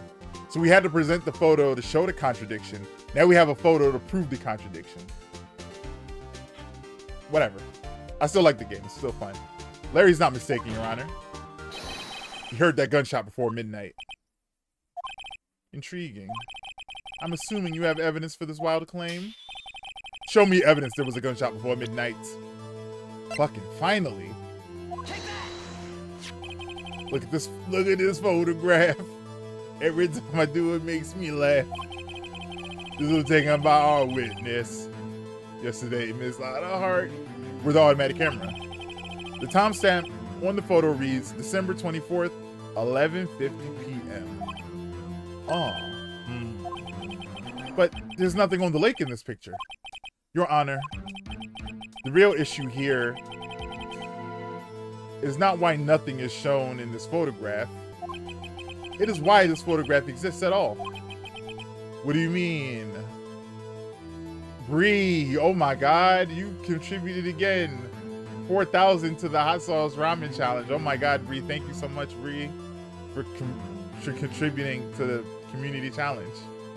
Every time I see the little credit card pop up now, it's just like it's like a fucking demon. It's just like in my face. It's like zoomed in. Most of my vision is that little tiny credit card. I can't believe this. I can't believe I put myself in this situation.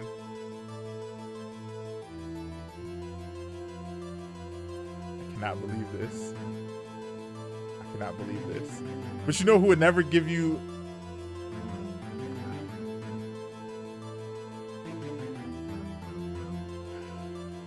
Bree, you're my best friend. We get it each... But you know who would never ever send you nasty chocolate ramen? The kind people over at Factor. You can get 50% off with my...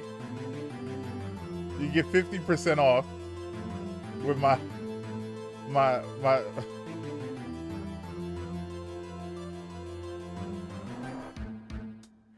Now you 50% back. Oh man, I had to bring myself back. I'm on tilt a little bit.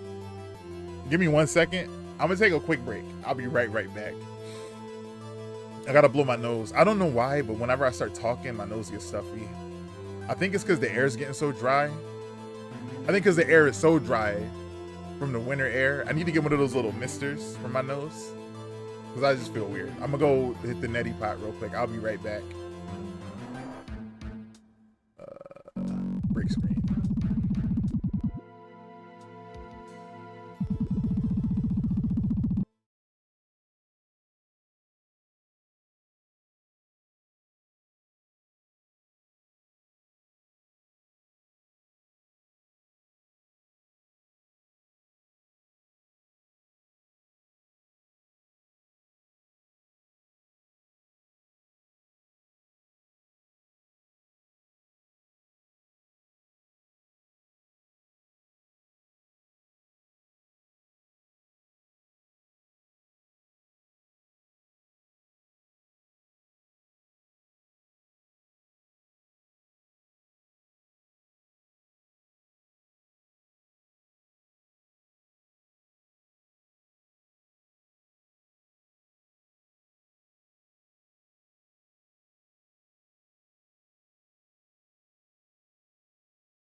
All right, I'm back. I wasn't so on tilt because of the chocolate ramen thing that I needed to process my life choices.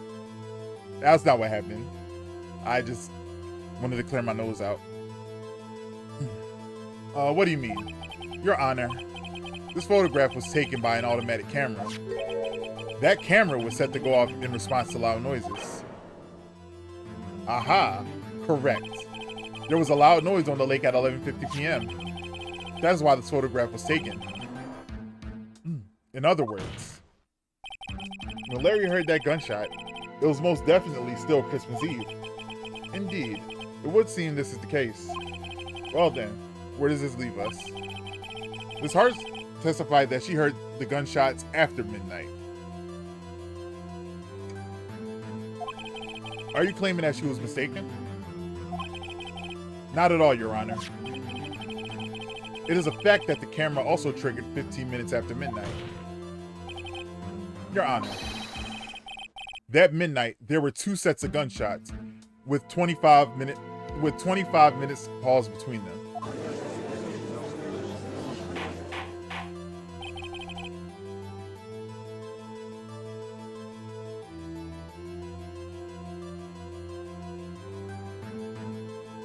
Oh, that's so much better. Why would this be? Oh. Objection. Don't be fooled, Judge. The camera was set to respond to loud noises. Yes? There's no proof that the loud noise at 11:50 was a gunshot. Why the witness could have sneezed, triggering the camera. Hey, my nose was clear that night, man. Clear. Just like me. Well, Mr. Wright, there's no turning back now. Can you prove that the loud noise at 11:50 was indeed a gunshot? Oh my God, this is hard. Let's see. Save. So this is, I don't want to say this is a problem, but this is part of the complexity of these puzzles that they're giving me. I have a lot of evidence. To support this claim. The gun was fired 3 times. So it's possible for Larry to hear 1 gunshot before midnight, and it is also possible for the other witnesses to hear 2 gunshots after midnight. So the gun is good evidence, but I don't know if that's the evidence that they want me to present. Please show the court evidence if you have any. All right. Let me just look through all of it just so I don't make a mistake. Automatic. Let's see, 11:25, 12:15, 11:50, Misty. What? No. Overhead map of Ward Lake. Down in the victim's body, the ballistic mark sheet has the murder weapon barrel. The murder weapon, 22 caliber, fired 3 times. Heard 2 just after midnight. Makes noise with metallic objects near it. That's why I'm the poly. So I'm assuming it has to be the gun. It has to be the gun. This is my evidence. The murder weapon? Something about this pistol was bothering me, Your Honor. Both of the witnesses who testified yesterday heard 2 gunshots. However, the murder weapon was fired 3 times. When then was the last shot fired? Only now have I realized the truth. That the 3rd shot was the shot that Larry heard just before midnight. Huh? The 3rd shot? All right, now I'm confused. Hold the fuck up. Hold the fuck up. Then how did the... Huh? Order. That would make sense of the evidence we've seen so far. However, this leaves me wondering exactly what did happen that night on the lake. Exactly. If this is true, there were 2 sets of gunshots separated by 25 minutes. One at 11:50, another 15 minutes after midnight. Why, I ask you, why? Uh-oh, I better think of something quick. Wait a second. Gunshots separated by 25 minutes. Ugh. What's wrong, Nick? I have it. Huh? Remember the case with the Steel Samurai? Huh? Yeah, of course, I remember. The murder in this case had the same idea as the murder in this case. What do you mean? Maya. Yes. If we don't figure this out now, we'll never overturn the adverse guilty verdict.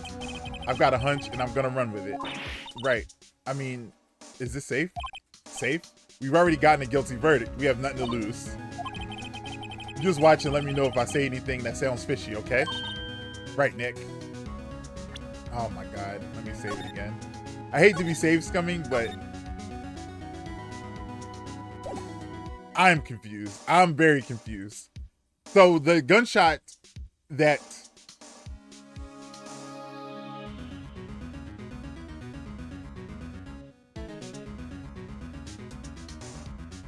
he's saying that the gunshot that Larry heard at 11:50 is the last gunshot. But we have photographic evidence that there's a gunshot after it.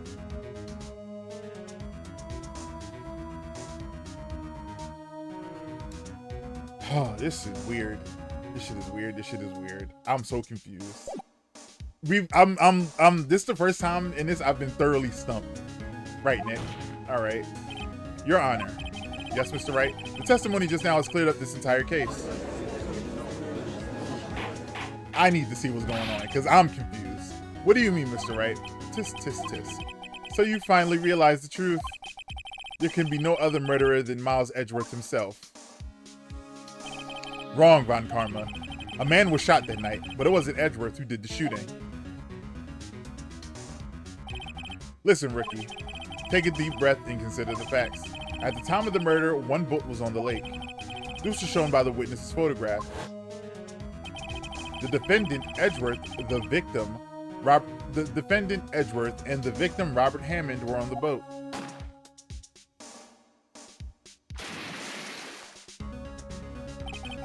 There was a gunshot fired on the boat, and Robert Hammond fell into the lake. The distance of the shooting was 1 meter. It could not have been suicide. Well, the guilty party has to be the man. The guilty party has to be the other man on the boat. I admit it is hard to imagine any other possibility. Yes. But this assumes that the victim was shot at 15 minutes after midnight. What do you mean by that, Mr. Wright? We have a photographic evidence of the time of the shooting. The timestamp on the photo says midnight, 12:15 after midnight. But Larry heard a gunshot 25 minutes before that. Yeah, what up, Rack again. But Larry heard a gunshot 25 minutes before that. Robert Hammond was killed then, 25 minutes before the shot on the lake. That's the only way that Edgeworth could be innocent.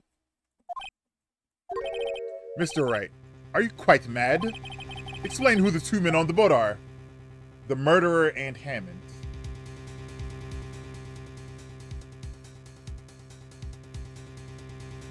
Part of the reason this case is also fucking me up is we never talked to Edgeworth.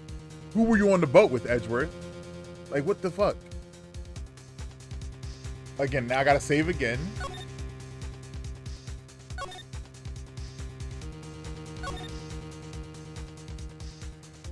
Okay, back. Back.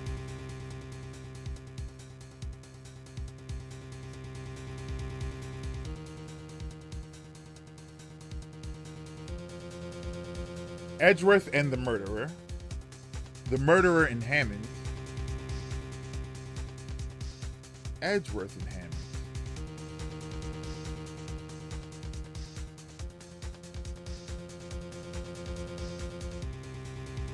Edgeworth was on the boat, no doubt.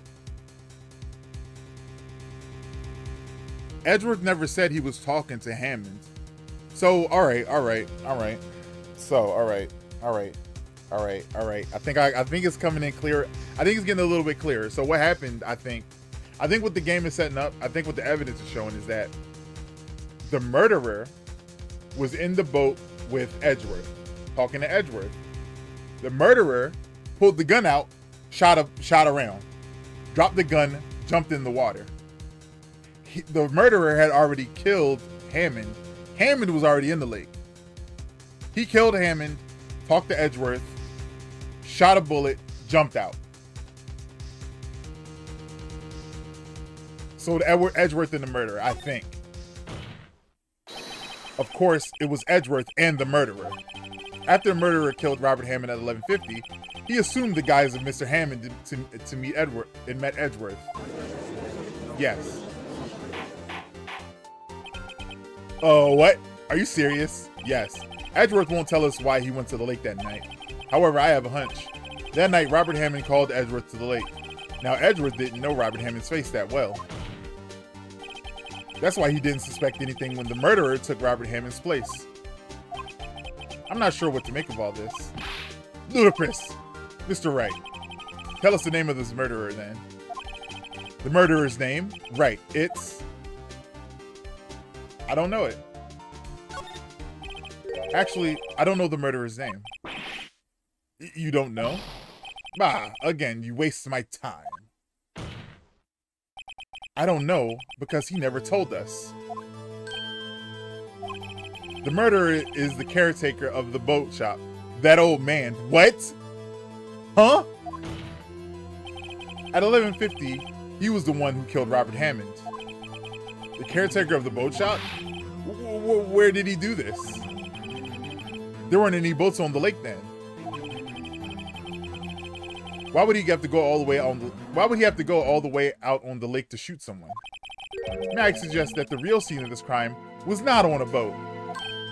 What? Well then, where did the murder take place? Show the judge where the murder really took place. How the fuck am I supposed to know?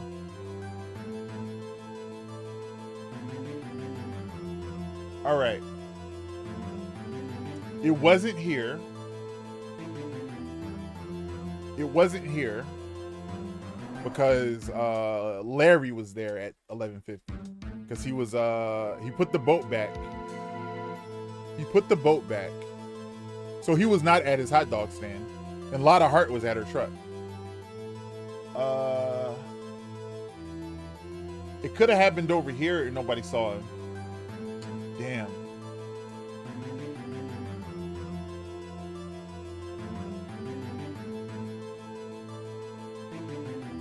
So he could have shot. He could have shot Robert Hammond right here. Walked back to his shop while Larry was walking back to go home. He had his headphones on, so he was like oblivious. Lotta Hart was right here.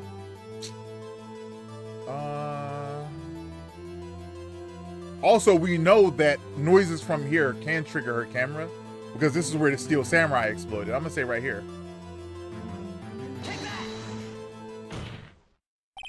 Around here, maybe. Maybe, Mr. Wright? And does this maybe include a reason why the killer would choose that spot? Yes, well, maybe because there is no good reason. The murderer thought we never expected. Nah, maybe we should try again. He wasn't even surprised I goofed up. Where could he have shot him at? Show the judge where the murder really took place.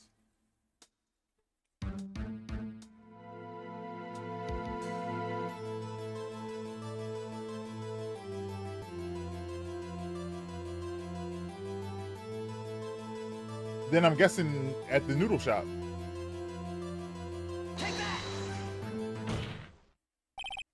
Here, of course, the boat shop where he lives. That way he could meet with the victim without anyone seeing.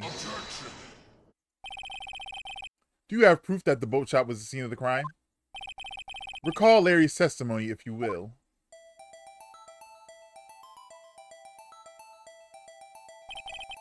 That night he was out on the lake in a boat searching for something. He finds it and returns the boat. Then, just as he's heading home, he hears a gunshot. He heard a gunshot, Your Honor, even though he was wearing headphones at the time. In other words, the gunshot was very, very close by. And where would that be if he had just returned the boat? The boat shop. Ah, okay, it was the boat shop. Thank you for the lurk, Rack. I appreciate it. Mr. Wright. What happened on the lake? Mr. Wright, what happened that night on Gourd Lake? Please tell the court from the beginning. Yes, Your Honor. Nick, are you sure about this? Not really. But I think if I start at the very beginning and I take it slow, I might just be able to figure this out. That night, the caretaker of the boat shop called Robert Hammond to his shop.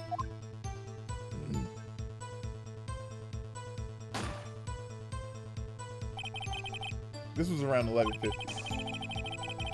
Yo, Ari. What's up, Ariana? How you feeling?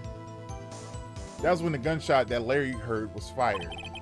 After that, the caretaker put on Robert Hammond's coat. He became Robert Hammond. Then he got in the boat with Edgeworth, and they went out into the middle of the lake. Then who fired the pistol on the boat, Mr. Wright? The boat shop caretaker. Chilling, how you do today? I'm chilling, I'm fine. I'm fine. I'm doing great. Of course it was the murderer who shot the pistol. He shot it twice, both to Miss Edgeworth on purpose. Wait a minute. Yes. Why would he shoot twice if he didn't mean to hit anyone? Details. Know this, Mr. Wright. The moment you run out of explanations is the moment you lose.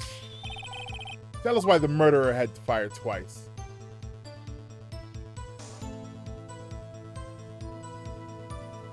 He was trying to create a witness, of course. He wants to frame, okay, all right. So let's go back to the DL6 incident. He was in the elevator with Edgeworth, the Edgeworths, Gregory and Miles. Something happened in the elevator. He got brain damage because of it. He was also the primary suspect in that murder, but he got off.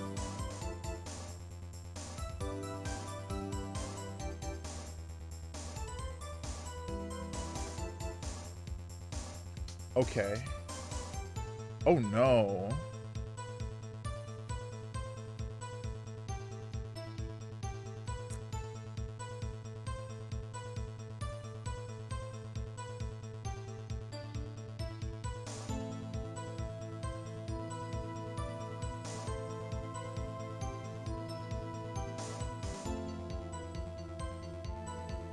I'm sorry, I'm thinking. This is... Okay, alright. Let's go back to the DL6 incident. This guy, the boat shop owner, got accused of murder, but he was found innocent. I'm guessing Robert Hammond was like, hey, I defended him, but he's actually guilty. So he actually, okay, so initially, okay, he got off the murder case, but his defense attorney was like, actually, he did murder him, and he probably went to go to talk to Edgeworth to open up the prosecution, because remember, the statute of limitations is 15 years. And the murder happened today, 15 years ago, because today's the 28th. So I think Hammond was trying to get Edgeworth to reopen the case because the statute of limitations was coming up. And the Robert Hammond, the former defense attorney, was like, hey, actually, I have evidence that he actually killed him. But before he could do that, Robert Hammond went to talk to the caretaker. The caretaker killed him and was like, I need to pin his body on somebody. So he tries to frame Edgeworth, because if he killed Edgeworth, he's going to jail, which he doesn't want to do. So he was trying to create a witness. I believe he shot twice to create a witness, Your Honor. Create a witness? The murderer lifts up his pistol and fires one shot. That ensures that anyone who heard the shot will look at the lake. Indeed, Miss Hart did exactly that after hearing the first shot. Next, the murderer waits a bit and he fires again. Then,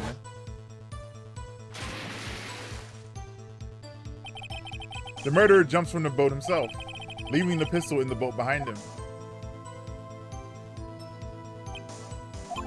I see. Someone looking from the edge of the lake. It would appear that one of the men on the boat had shot the other. The murderer didn't know about the automatic camera, of course. That's why he shot twice, to draw attention to the boat. Once you realize that, everything else falls into place. The boat shop caretaker swam back to his shop. Then he put Mr. Hammond's wet coat back on the body. He threw the body into the lake.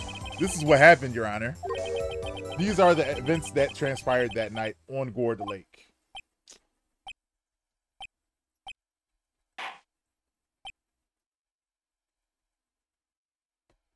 I need evidence to back that claim up. Is the DL6, never mind. DL6 is the evidence. Bailiff, bring out the witness from before. The boat shop caretaker, quickly. Larry came in clutch and saved the case. That's crazy. Crazy. Very well. While we are waiting for the caretaker, I would like to ask the defendant, Miles Edgeworth, a few questions. Mr. Edgeworth, please take the stand. Fucking finally. Why didn't we start off with this? Fucking Edgeworth. Mr. Edgeworth. You heard what the defendant has said. Yes. Well, why did you go to the lake that night? What Wright said is mostly correct. Astonishingly so, actually. Yes. Several days ago, I received a letter. The letter was signed Robert Hammond. He asked me to come to the boat shop by the lake at midnight on Christmas Eve. He said he has something very important to discuss with me. Something important? I'm sorry, I can't say what it was. Your Honor, sir. Bailiff, we're conducting a trial here. I ask that you remain quiet. The witness has disappeared, sir. He isn't at the boat shop either. What? Yo, this man doing a race. He take K. What should I do? Find him quickly. We cannot allow him to get away.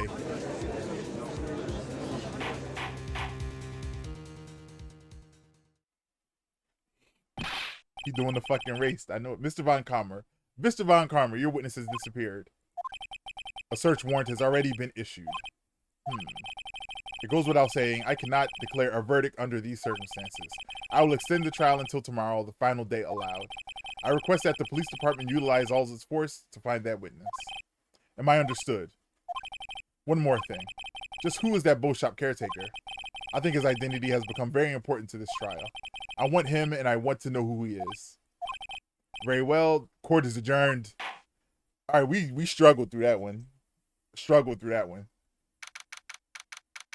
It's just, again, I'm having trouble recognizing the order they want the evidence in. Like, I'm like, all right, this is the evidence, clearly. And they're like, no, you have to do this and this and this. But it still makes sense. I just gotta lock in. My lawyering is being tested. I don't appreciate that. December 27th, 1:22 p.m., District Court, Defendant Lobby number 2. Today's not the 28th. Tomorrow's the 28th. That's the last day that the DL6 trial can be litigated. On the 29th, the statute of limitations will kick in. So whatever happened to Miles' dad is over with. Yay, Nick, you did it. Yeah, well, at least we got out from under that guilty verdict. And what about Larry? He was something else. Even Von Karmer didn't know what to do with his testimony. Larry really helped us out. Sure, once I sifted through his unique testimony, still, he did save us. I just wish our cases weren't so down to the wire all the time. I know what you mean. Sometimes I feel like it's us on trial instead of our clients.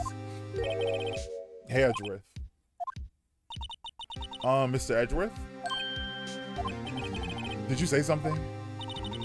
Don't look so pained. I mean, it looks like you're probably gonna get off the hook. You could try to smile a little, just relax. I'm sorry, but I fear it's not over for me yet. What do you mean? Right? There's something that's been troubling me for a long time now, and I don't know whether or not to tell you. Edgeworth? No, there's so little time left. I want to tell you to get it off my chest, but I can't make up my mind. What is this about? What's this about, Edgeworth? It's a nightmare I've had. A memory of a crime that I committed. A crime you committed? A memory of a murder.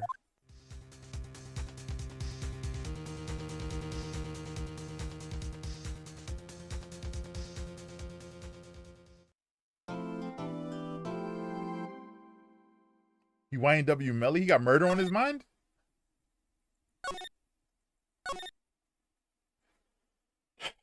This shit too much. This shit is too much. Give me a second. God damn.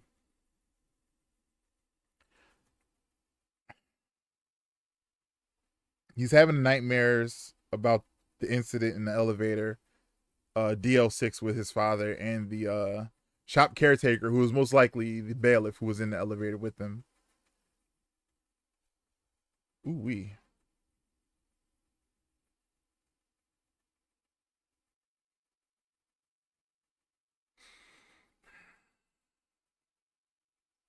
Do I want to keep going? I'm gonna be a little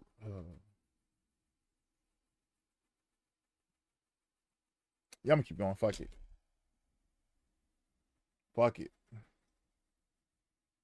Turn about goodbyes. Back. Tell us about December 27th to 11 p.m. Right in co-law offices.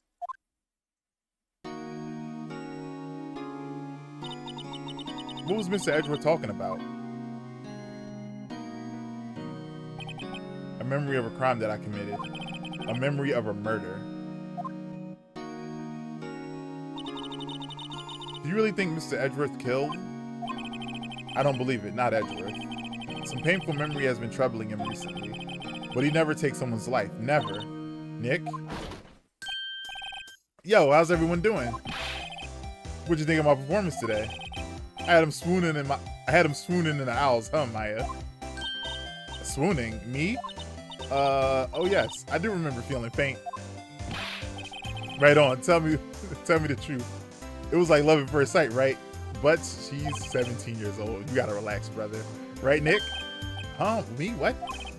Well, maybe my heart skipped a beat or two. I think you can do better than that. Come on, I saved Edgeworth in here. I saved Edgeworth in there.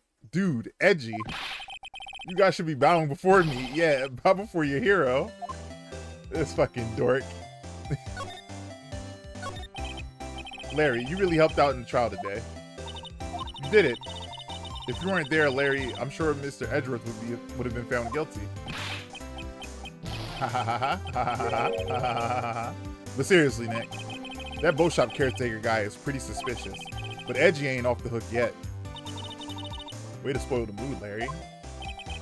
Hey, I'm just a guy sitting in the audience, you know? But from where I was sitting, Edgy seemed pretty edgy. I mean, can you really know... he's telling the truth about that night? Nick? I don't know. But what I know is, I'm going to believe in you two until the end. Us two? Edgeworth and who else? You mean me, right? Nah, he means me, right, Nick? Yeah, you, Larry. Not me? Well, why you, Larry? Huh? Actually, yeah, why me? Enough with the silent treatment. Nick, why do you trust Mr. Edgeworth so much? I mean, he's changed recently, true. But when you first met him, he was kind of a jerk, don't you think? You didn't know him back then. Back when he wanted to become a defense attorney. Wait. Was that when you two were classmates? Yes, in grade school. They saved me, Miles and Larry. They saved me and I'll never forget it. That's why I became a defense attorney, you know? What? Hey, Larry, what is he talking about? Huh? Sorry, I kind of forgot. That's how it be sometimes. That's how it is sometimes with your friends. You'll have a moment with them that like means a whole lot to you and they do not remember it. They're just like, huh? What? Huh? Huh? Okay, Nick, out with it. I'm gonna hear this story today. That's final. Okay. It's kind of a long story, so hang in there. All right, we get some lore. It was the very end of 3rd grade.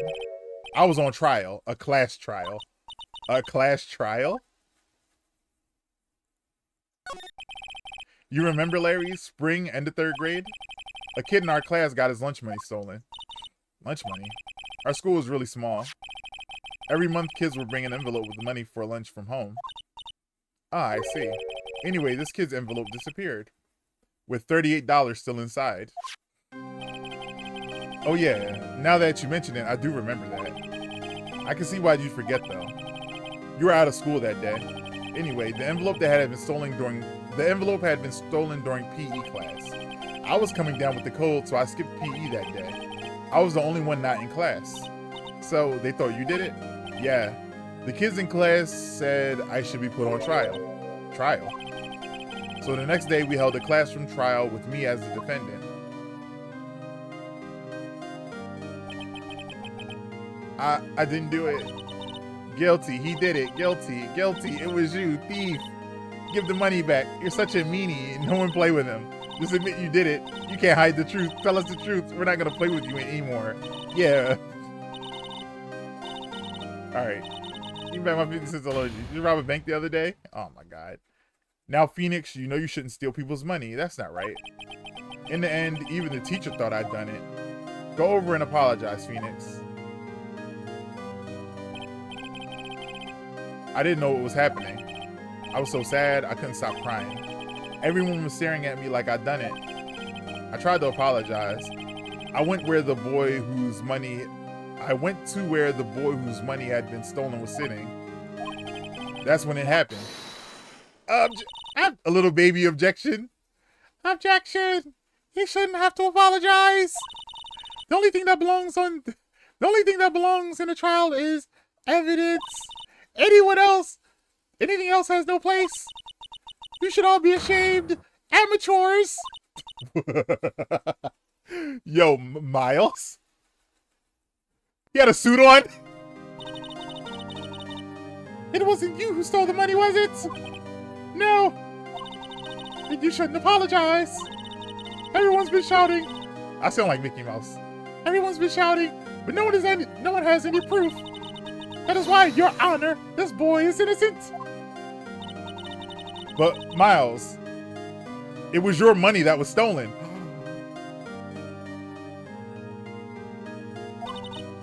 Yeah, he did it. He's the one. We don't need proof. Why don't you all just shut up?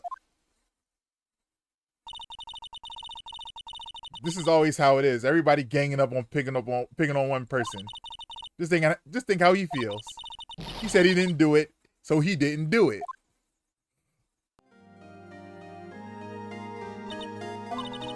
Very well. I will replace the money myself.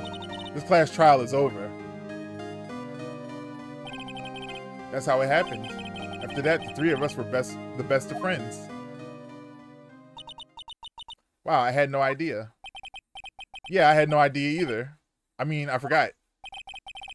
That's when I learned what it meant to be alone. Today, alone without a friend in the world. Totally alone without a friend in the world. You did a good thing, Larry. Yeah, well, I was just lucky that I took the day off from school. I was just lucky that I took the day off from school. If I'd been there, they would have thought I'd done it. So I took it kind of personally. When something smells, it's usually the buds. Anyway, Edgeworth and I talked after the class trial. That's when I heard his father was a defense attorney. I remember his eyes would shine when he talked about his father. I'm going to become a defense attorney, just like my father. A famous defense attorney. Damn. Then a few months later, he suddenly transferred to another school. The DL6 incident. Right. I'm not sure, but the transfer probably had to do with his father's death. That's so sad.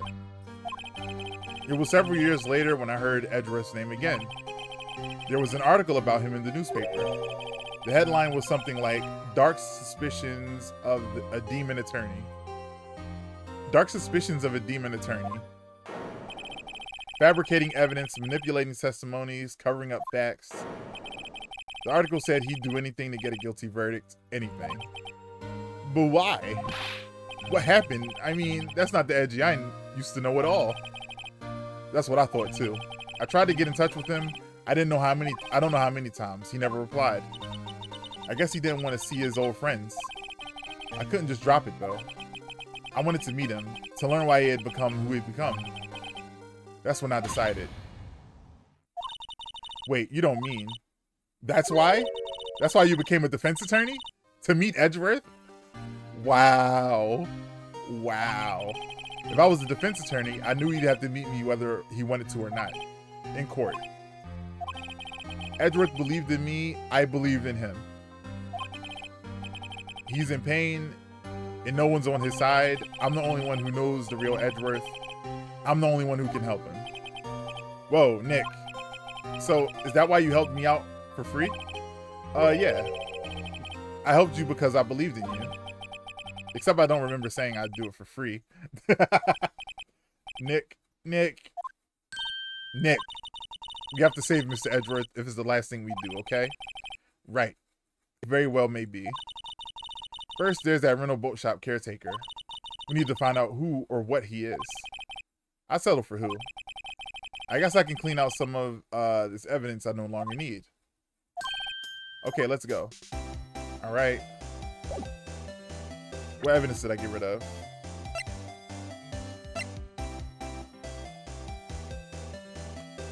Okay, so the Steel Samurai photo is gone.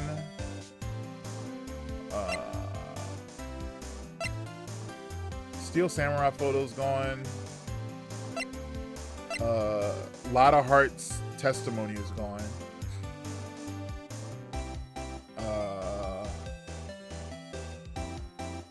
Dang, why can't I remember? Lotta Heart's testimony, the Steel Samurai is gone, the camera's gone. Okay, alright, whatever.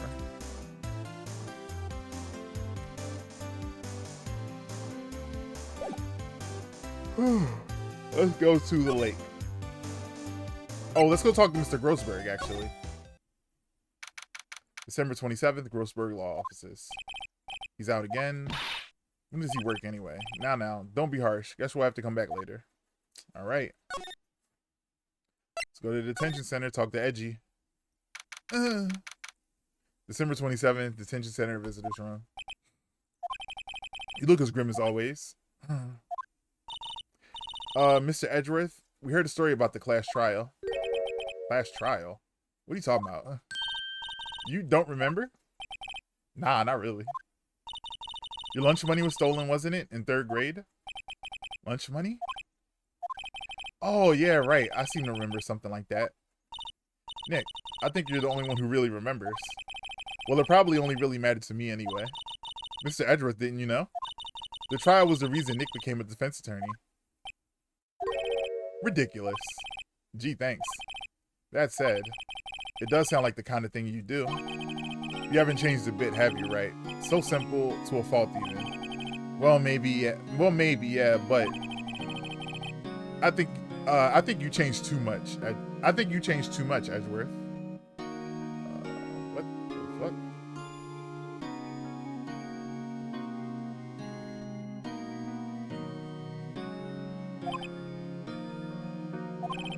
Perhaps. Hey, Edgeworth, why'd you become a prosecutor anyway? You used to look up to your dad. You said you wanted to be a defense attorney, right? I couldn't let myself deny reality like you. What do you mean? My father was taken from me, and you want to... My father was taken from me, and you want me to defend criminals? I'm sorry, right, but I'm not that good of a person. One suspect was apprehended in your father's murder, right? Yes, the man trapped in the elevator with my father. His name was Yanni Yogi. He had to be the shooter anyway. He had to be the shooter any way you look at it. Yet, he was found innocent. That defense attorney got him off the hook. That would be Robert Hammond. On that day 15 years ago, the 3 of us were trapped in that elevator for 5 hours. When we were rescued, we had all suffered oxygen deprivation. I had lost all memory of the murder. Lost your memory? Even now, I can't recall what happened in that elevator. That was the crux of Yogi's attorney's argument in court. He claimed that Yanni Yogi had been not of sound mind due to the oxygen deprivation. Yogi was released due to lack of evidence, innocent. That's when I changed my mind. I started to hate defense attorneys. What's your relationship with Von Karma? He's my teacher and a man who deserves respect. I learned everything I know of courtroom teachings from him. So he's like my sister was to you, Nick. He is a perfectionist in all things. In court, in his personal life, he is obsessed with doing everything perfectly. Perfectly, huh? In all the cases he has taken on, none were left unsolved. And not one suspect was ever declared innocent, ever. But that's... I know. It's possible some of those suspects were indeed innocent. However, it is impossible for us to accurately determine that in every case. All Von Karma does is his job, to find the suspect guilty. Perfectly. In any case, it's nigh well impossible to find a weakness in him. Should a weakness appear, he would do everything in his power to make it go away. Edgeworth? If what you're saying is true, you're headed for a guilty sentence tomorrow. He's right. Now's no time to praise the enemy, Mr. Edgeworth. It's a strange situation in which I find myself, I'll admit. No kidding. right. Let's go back. Go back. Let me see if we can present his DL6 case file. Not gonna show her pictures of his dad. That's weird. That's weird. It was that case that changed my life. And tomorrow, on December 28th, its statute of limitations runs out. Tomorrow, could that be a coincidence? But even if the case is finally closed on paper, it will never be erased from my memory. Never. Poor Mr. Edgeworth.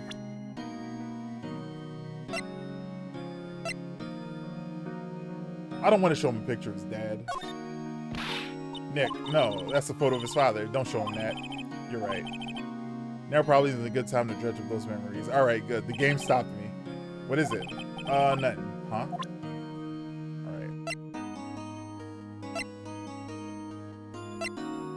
Let's show him a picture of Misty. Sorry, I'm not sure I can help you with that. All right, let's get out of here. Ooh, let's go to the criminal affairs department. See if Gumshoe can talk to us. No, he's probably out looking for Yanni Yogi. Looks like the Gumshoe hasn't gone back yet. Gumshoe, he won't be coming back today. Oh. Hey Momo, how you doing? What's happening? What's going on? This case has been beating the dog shit out of me. This case has been beating the literal dog shit out of me. This is the order of evidence is weird, but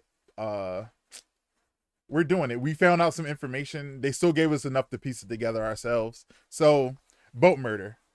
Edgeworth is in the boat. Gunshot goes off. Body falls in the lake.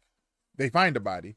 They revealed recently that what's going on is the boat caretaker, the guy who's pretending to have dementia. Well, not pretending, but in 15 years ago, in an elevator with Edgeworth and Edgeworth's father, he was oxygen deprived for a long time, for like 5 hours, so he got brain damage. So they thought he murdered Edgeworth's father in the elevator. So what they did was they put him on trial, but he got found innocent. 15 years later, tomorrow is the statute of limitations for Edgeworth's father's murder. The defense attorney for Yanni came to meet Edgeworth, but Edgeworth doesn't know what he looks like. So the boat caretaker kills Robert Hammond, throws him in the lake, meets Edgeworth because he's like, Edgeworth don't know what he look like, talks to Edgeworth, pulls out a gun, shoots in the water so he can make people look at the boat, jumps in the water. Then the police come and they find Robert Hammond, who had been killed. And like, oh, Edgeworth did it. But we have a bunch of evidence showing that can't be true. So we're schmoving. Right now, they let Yanni Yogi go because he was a witness, but we didn't find out that he might be a suspect until after we let him go. Now he's doing the race. He's on the run. So we're trying to find him. Oh, really? He said there was some guy he had to arrest by tomorrow. The boat shop caretaker. He shouted something about catching him if it's the last thing I do, pal. Good luck, Mr. Gumshoe. All right. So let's go to Gourd Lake.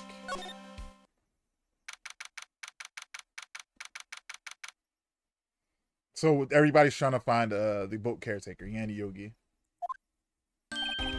Hey, pal. Long time no see. Oh, Detective Gumshoe. Close one today, eh? I got so worked up I snapped my tie in half. Sorry about that. No problem, pal. Thanks to you, we now know who really did it. You mean the boat shop caretaker? Look, I'll make you a promise.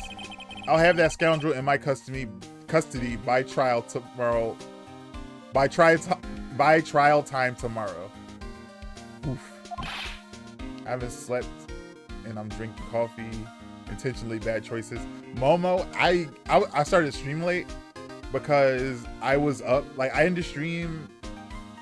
I'm chilling. We're in Danae's thing. She raids out. Cool. I'm like, it's 1 a.m. and I could not go to sleep. I could not. I was trying so hard to go to sleep. I'm just in bed, tossing and turning. So at like 3 a.m., I'm like, fuck it. I need to go to sleep. So I go get drunk. I got a bunch of eggnog in my fridge. So I drink a bunch of eggnog. but I'm drunk, but I'm not sleepy. So I'm like, God damn it. So now I start looking at myself in the mirror and I'm like, I should do my hair. So I did a quarter of my hair. Only a quarter of it's done. I got it in buns. So when I end stream, I'm gonna braid the other half of it. I'm gonna try to finish my hair today, but I had an ordeal last night. So I understand bad choices. I should not have drank. I should not have got drunk. I might as well just have stayed up, to be honest. Then I woke up late for stream. Then I was like, I could start stream and be a little bit on time, but I was like, let me make breakfast instead. So I ain't start till like 1:30, but it's whatever. We're booling. It's 3:54. I should have been live for like 6 hours. I've been live for 2 hours. But it's whatever. I signed up for a sponsorship. Now every couple minutes the sponsor will post the link for my factor code, and I'm like, oh no. But they made it so that you can't. They made it so that you couldn't see the terms unless you signed up first. So I signed up to see the terms, and now I gotta do all this stuff because I don't want to violate the terms. But yeah, funny 24 hours for us both, Mama. Part of the terms of the sponsorship is that I can't talk about any sexually suggestive things. So I can't talk about DPJ. No DPJ talk is gonna be talked about. I'm gonna grab a few matches of Rocket League too, and I'll probably be a terrible teammate, but whatever. Yeah, it'd be like that. Well, have fun on your Rocket League. I could never get into it. It's just hard to control. Come with me. It's my duty to you as a police officer. Now I'm off to catch me a criminal. Let's just go to his boat shack. He's probably not there though. Detective Gumshoe sure is active today. Oh, one other thing. Eek. No one can go into the woods today. The woods? Where Lotta was camping? The woods are off limits to camping, and apparently the park ranger found out. He got pretty mad, no one can go in for a while. I guess Lotta's in a lot of trouble. Anyway, I'll be seeing you tomorrow. Let's go to Gourd Lake Public Beach. I wonder if Larry's here. Huh? The steel eyesore is missing. Eyesore? Looks like the hot dog stand is closed too. I guess Larry's too busy worrying about Mr. Edgeworth. It's very hard to control, but that's why it's so satisfying to hit the ball in the intended direction with the rocket car. Yeah, I've only played like 3 hours of it. It's just like, I'm like, I can't get my brain around this. I can't. I might try again like later in life, but not right now. I guess Larry's too busy worrying about Mr. Edgeworth to show up for work. Let's go back. Let's go to the boat shop. Play 100 hours and you have completed the tutorial. That's December 27th. Boat rental shop. That old caretaker got away. Yep. I never imagined he might be the real murderer. Ahem. I know that clearing your throat anywhere. It's Mr. Grossberg. Mr. Grossberg. Aha, hello. What might you be doing here? Out for a walk? Ah, the days of my youth. Like the scent of fresh lemon, you see. Mr. Grossberg. There's no time for idle reminiscing. Mr. Edgeworth's trial ends tomorrow. That's true, yes. But from what I saw of today's trial, Edgeworth should be fine, right? Well, I'm not so sure about that. Oh, what do you mean by that? Well, I'm not sure. If you find anything out, come to my office at once. I may be able to offer you some resistance. I played like 300 hours and I'm finally making a cool play every once in a while. I'll be watching the Rocket League clips when I be in my reels. So like sometimes randomly it'll show me a Rocket League clip and I'm like, yeah, I'm never playing this. I'm never playing this game. Thanks, bye. What do you think Mr. Grossberg was doing here anyway? Who knows? Anyway, we're gonna go inside of this motherfucker shack because he has a parrot, Polly. Polly told us the combination to his safe. So we have a combination to get inside of his safe where he might keep confidential information. He might keep some secrets inside of his safe. Please don't be locked. Please don't be locked. Please don't be locked.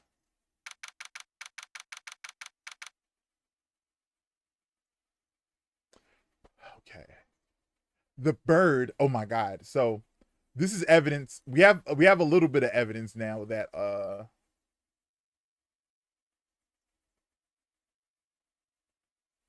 the caretaker killed Richard Hammond in the shack because the bird said, "Remember DL6." That's what you say to somebody before you shoot him. He's like, "Hey, come here." Calling it. Yes, that's yeah. Yeah, the bird said it. The bird said it before. The bird was like, "Remember DL6, Bach?" And the Phoenix theorized that what happened was that Hammond was going to meet Edgeworth, but got intercepted by the caretaker. The caretaker brought him into the shop. The caretaker pulled out the gun with his left hand, because he's left-handed, and said, "Remember DL6?" Bam! Killed him. Took his coat, went to go meet Edgeworth. Shot in the water. Bam, bam. Jumped in the water. Edgeworth's like, "What the fuck?" And he picks the gun up like, "Huh? What the fuck?" Everybody heard the gunshots who were there that night. Looked to the boat. Saw two people in it. One person falls in. Edgeworth is holding the gun. Oh no, Edgeworth did it. He swims back, pushes Hammond into the water, goes to sleep. Goes to sleep. Next day, Edgeworth is arrested for the murder. But now we know that's not the case. That's not the case. Lori is bird sitting for a family member and then learned to say help. Help! Help! Phoenix. Ah! Because it hears her play Fortnite. Oh my God. Help, Sweats. Sweats are gamers. I always wanted a bird. I always wanted a cockatoo or a parrot. Just 'cause I like birds. But I don't think I'm ready for that responsibility yet. Take care of a bird. Nobody's home. Parrot. Hello, hello, Squawk. Hey, it's Polly. I wonder where your owner's gone, Polly. Hello, hello, Squawk. I can't believe you run off and leave this poor parrot to fend for herself.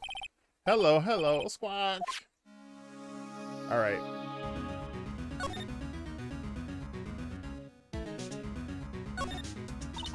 That reminds me, Nick. 1228. 1228 is the combination to the safe. Polly here knows the numbers for the safe, right? Yeah, that's right. Polly, what's the number to the safe?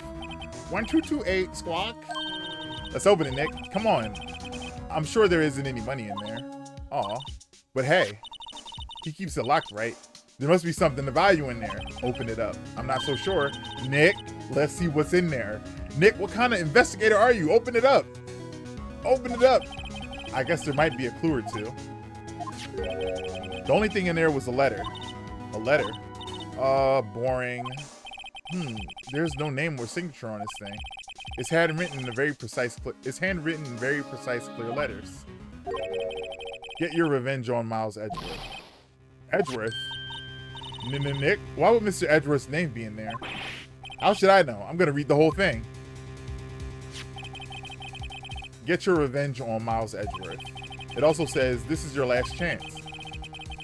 Now is the time to get revenge on the two men who ruined your life. The rest of the letter goes on to describe the murder plot in detail. How to kill Robert Hammond and frame Miles Edgeworth. Calling Edgeworth out to the lake on the boat, firing twice. This is exactly what I figured out today in court. It's all here in perfect detail.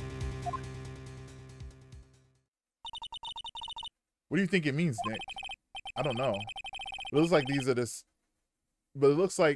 these are instructions for the caretaker. When he killed Robert Hammond, he called out Edgeworth. When he killed Robert Hammond and called out Edgeworth, he was following instructions. But who could have written that letter? And what does it mean? To get revenge on Miles Edgeworth. Like, I don't know. Two things for sure, one thing for certain. This letter is an amazing clue. Letter from the safe added to the court record. Let's talk to Polly. Maybe I should take care of Polly, Nick. You probably shouldn't just kidnap her. The police know about her anyway. I'm sure they'll do something. Well, okay. Sorry, Polly. He says I can't take you. Wait, now the bird's gonna hate me. All right, I think we got all the evidence we need. I think once we leave out of here, he gonna be outside.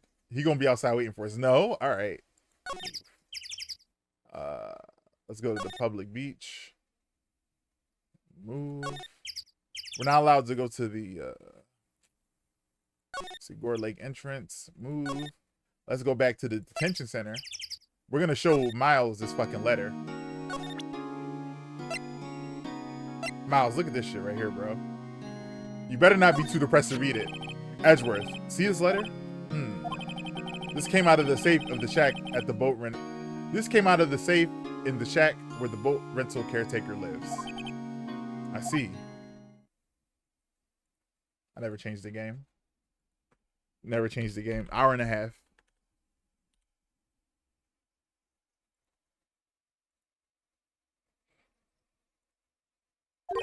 Revenge on me? Who is that old guy anyway? I don't know.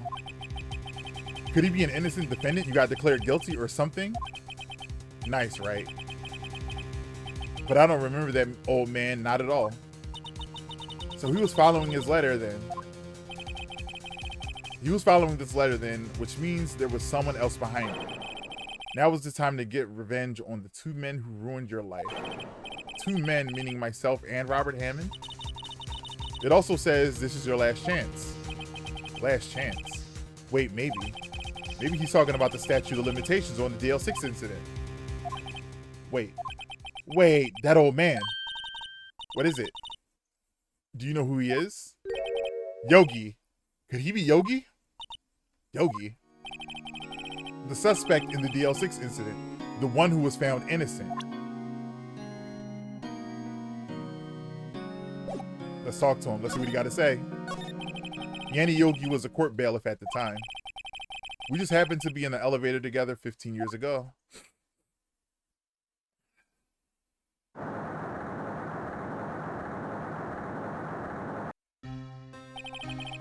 The quake was incredibly strong. Before I knew it, everything was dark. We were there for so long, it felt like forever. The air thinned and the darkness closed in on us in that little box. We became unsettled. Help! I can't breathe. Quiet. I said quiet. You're not making this any easier. I want to get out. Help! Get us out. Help! Don't shout. You'll just use up more oxygen.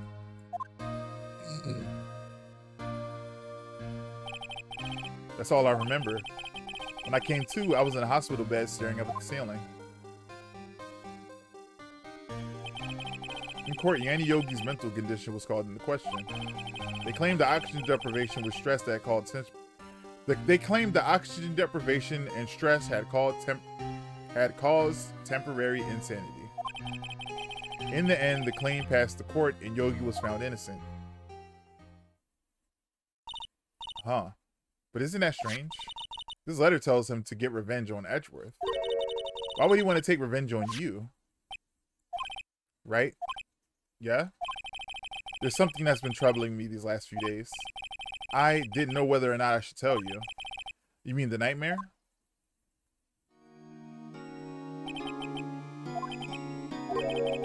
A crime you committed? A memory of a murder?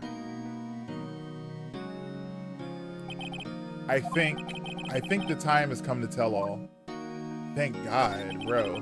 For the last 15 years, I've had the same dream almost every night. That's horrible. That's horrifying.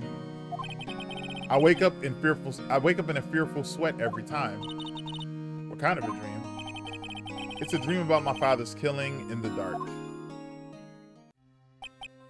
Help, help, I can't breathe. Quiet, I said quiet. You're not making this any easier. I want to get out. Help, get us out. Don't shout. You're just going to use up more oxygen. I can't breathe. You're using up my air. What? Stop breathing my air. I'll stop you. What? What do you... Stop breathing my air. Stop breathing my air. It's mine. Rid me. No, father. No, father. I don't know why he's British now. He's attacking father. Then I see the pistol lying by my feet. I don't know if it was evidence from that day, and I don't know if it was evidence from that day in the court or the bailiffs. In the days I picked up the pistol. Get away! Get away from father! Get away from my father! Bang. Ugh, ugh.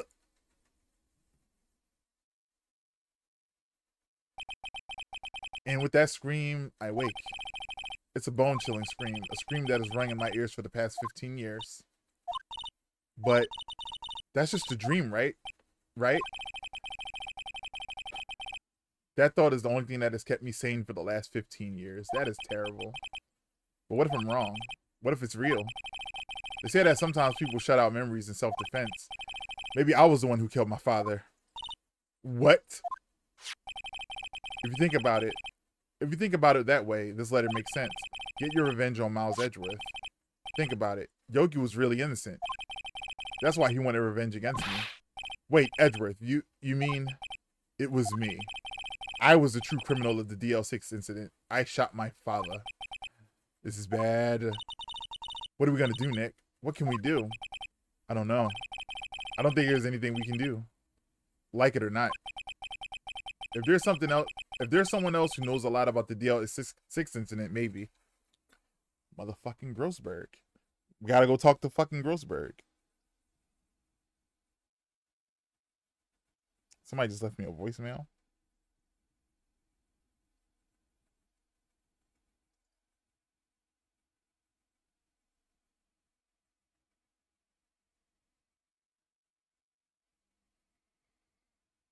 This I know I'm getting dementia. I picked up my phone. I forgot why. I don't even know why I picked it up. Something about Grossberg, something about DL6. Now I remember I picked up my phone. If there's someone else who knows about the DL6 incident, maybe. There is, Nick. There is someone else who knows about the DL6 incident. It is motherfucking Grossberg. Let's go holla at motherfucking Grossberg.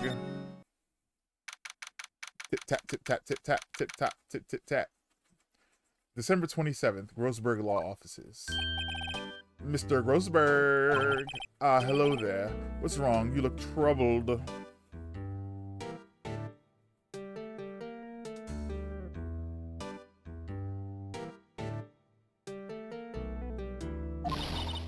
No kidding. I can't believe you're not.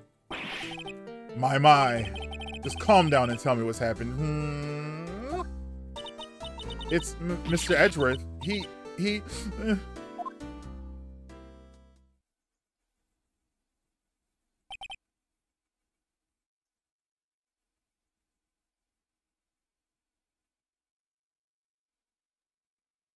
Nani?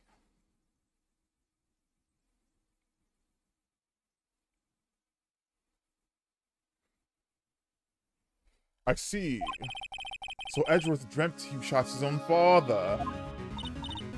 It's only a dream. Only a dream. I wonder. Well, wait. If that's the case, then why do you two look so troubled? Well, also consider this. Yogi quite certainly holds a deep grudge against Miles Edgeworth. So deep you want to frame him for murder.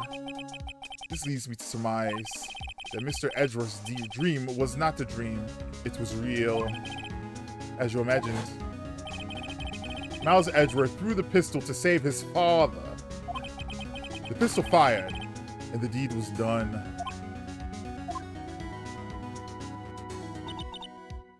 No, I don't believe it. Yogi was suspected of murder, and his career as a bailiff was irrevocably wrecked. Thus he sought revenge on Miles Edgeworth. This was his last chance, of course, with the statute of limitations so close.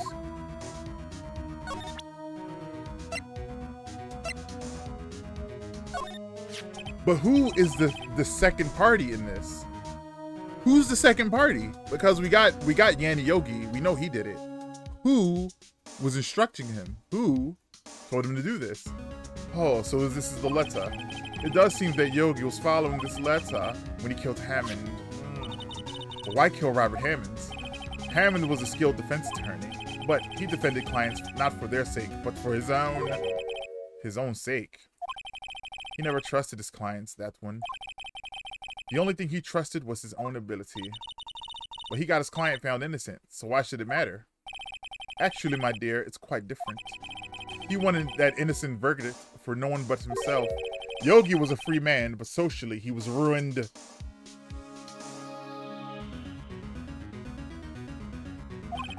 Huh? You'll understand it soon. You'll understand soon enough.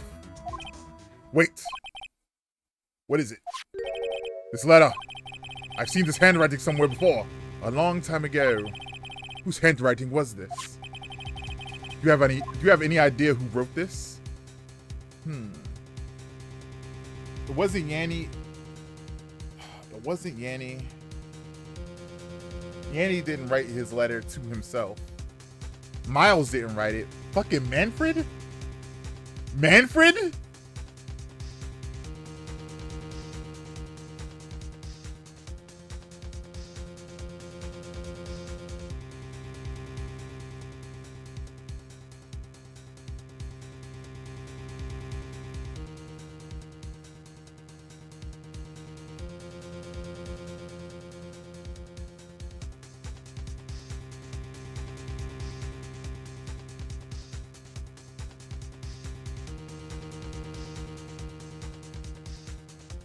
Sorry, give me a second. I wish I had a fucking cork board, yo. I wish I had a cork board so I could be like, you see? Manfred. Alright. So, information. We have information. We don't know when Gregory Edgeworth died. We just know that he's dead. There were no witnesses to hear the gunshot. When they found everyone in the elevator, because so previously when I read about the DL6 incident, about them being trapped in the elevator with no oxygen, I was like,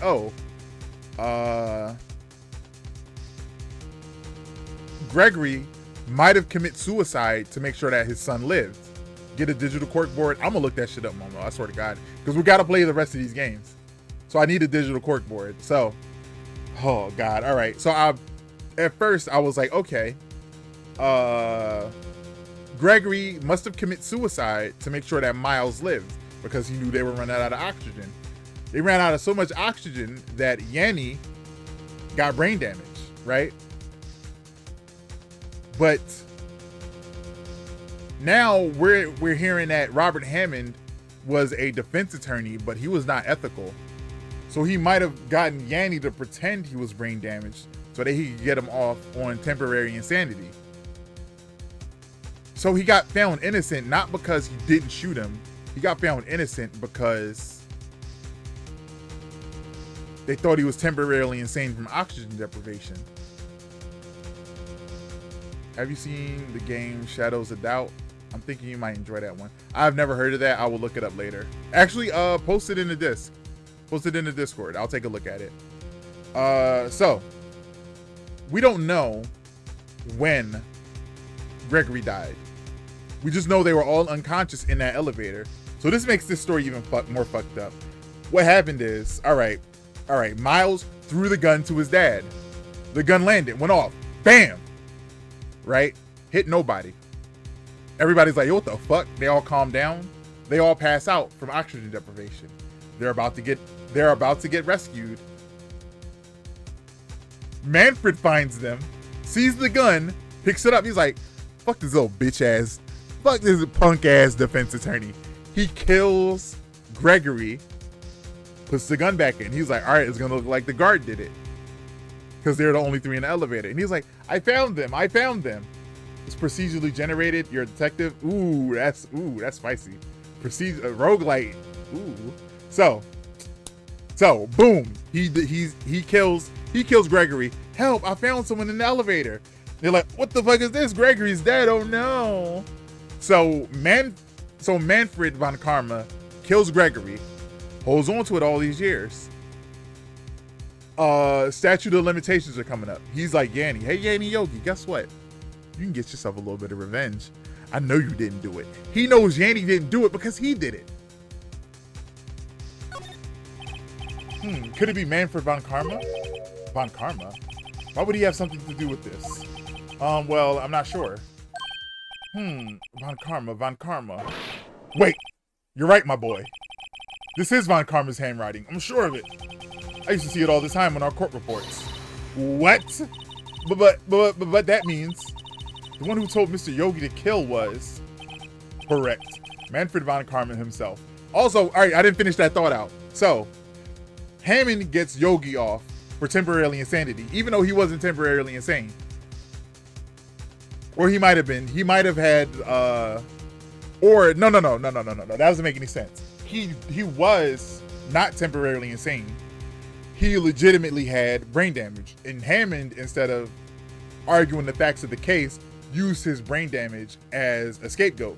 So now, Yogi has to go around in society as like, oh, he went temporarily insane and killed somebody. That's not somebody you want around you. You just go temporarily insane, kill somebody, get off with it. That's a dubious social life indeed. You'd have to move to a different country at that point, honestly, to escape the scrutiny. So he's been living in exile. He's mentally impaired because of the brain damage. So he has to run a boat shop that he thinks is a noodle shop. He thinks he has kids. So he's living a horrible existence. He can't get the care that he needs. And he's been stewing this whole time like angrily, talking to his parrot. Then Manfred von Karma write him a letter like, hey, yo, I know you didn't do it. The statute of limitations is always up. Somebody got to pay for this. And it's Miles Edgeworth and Hammond. So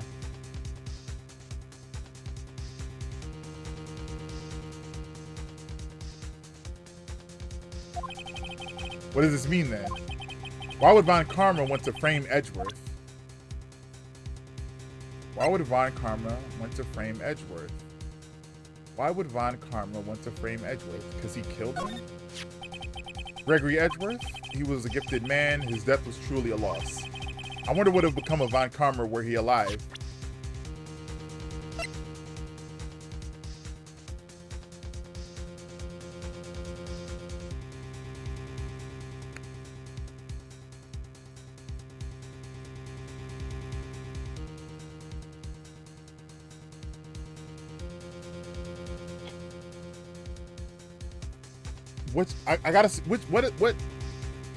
What evidence points to Von Karma's motive?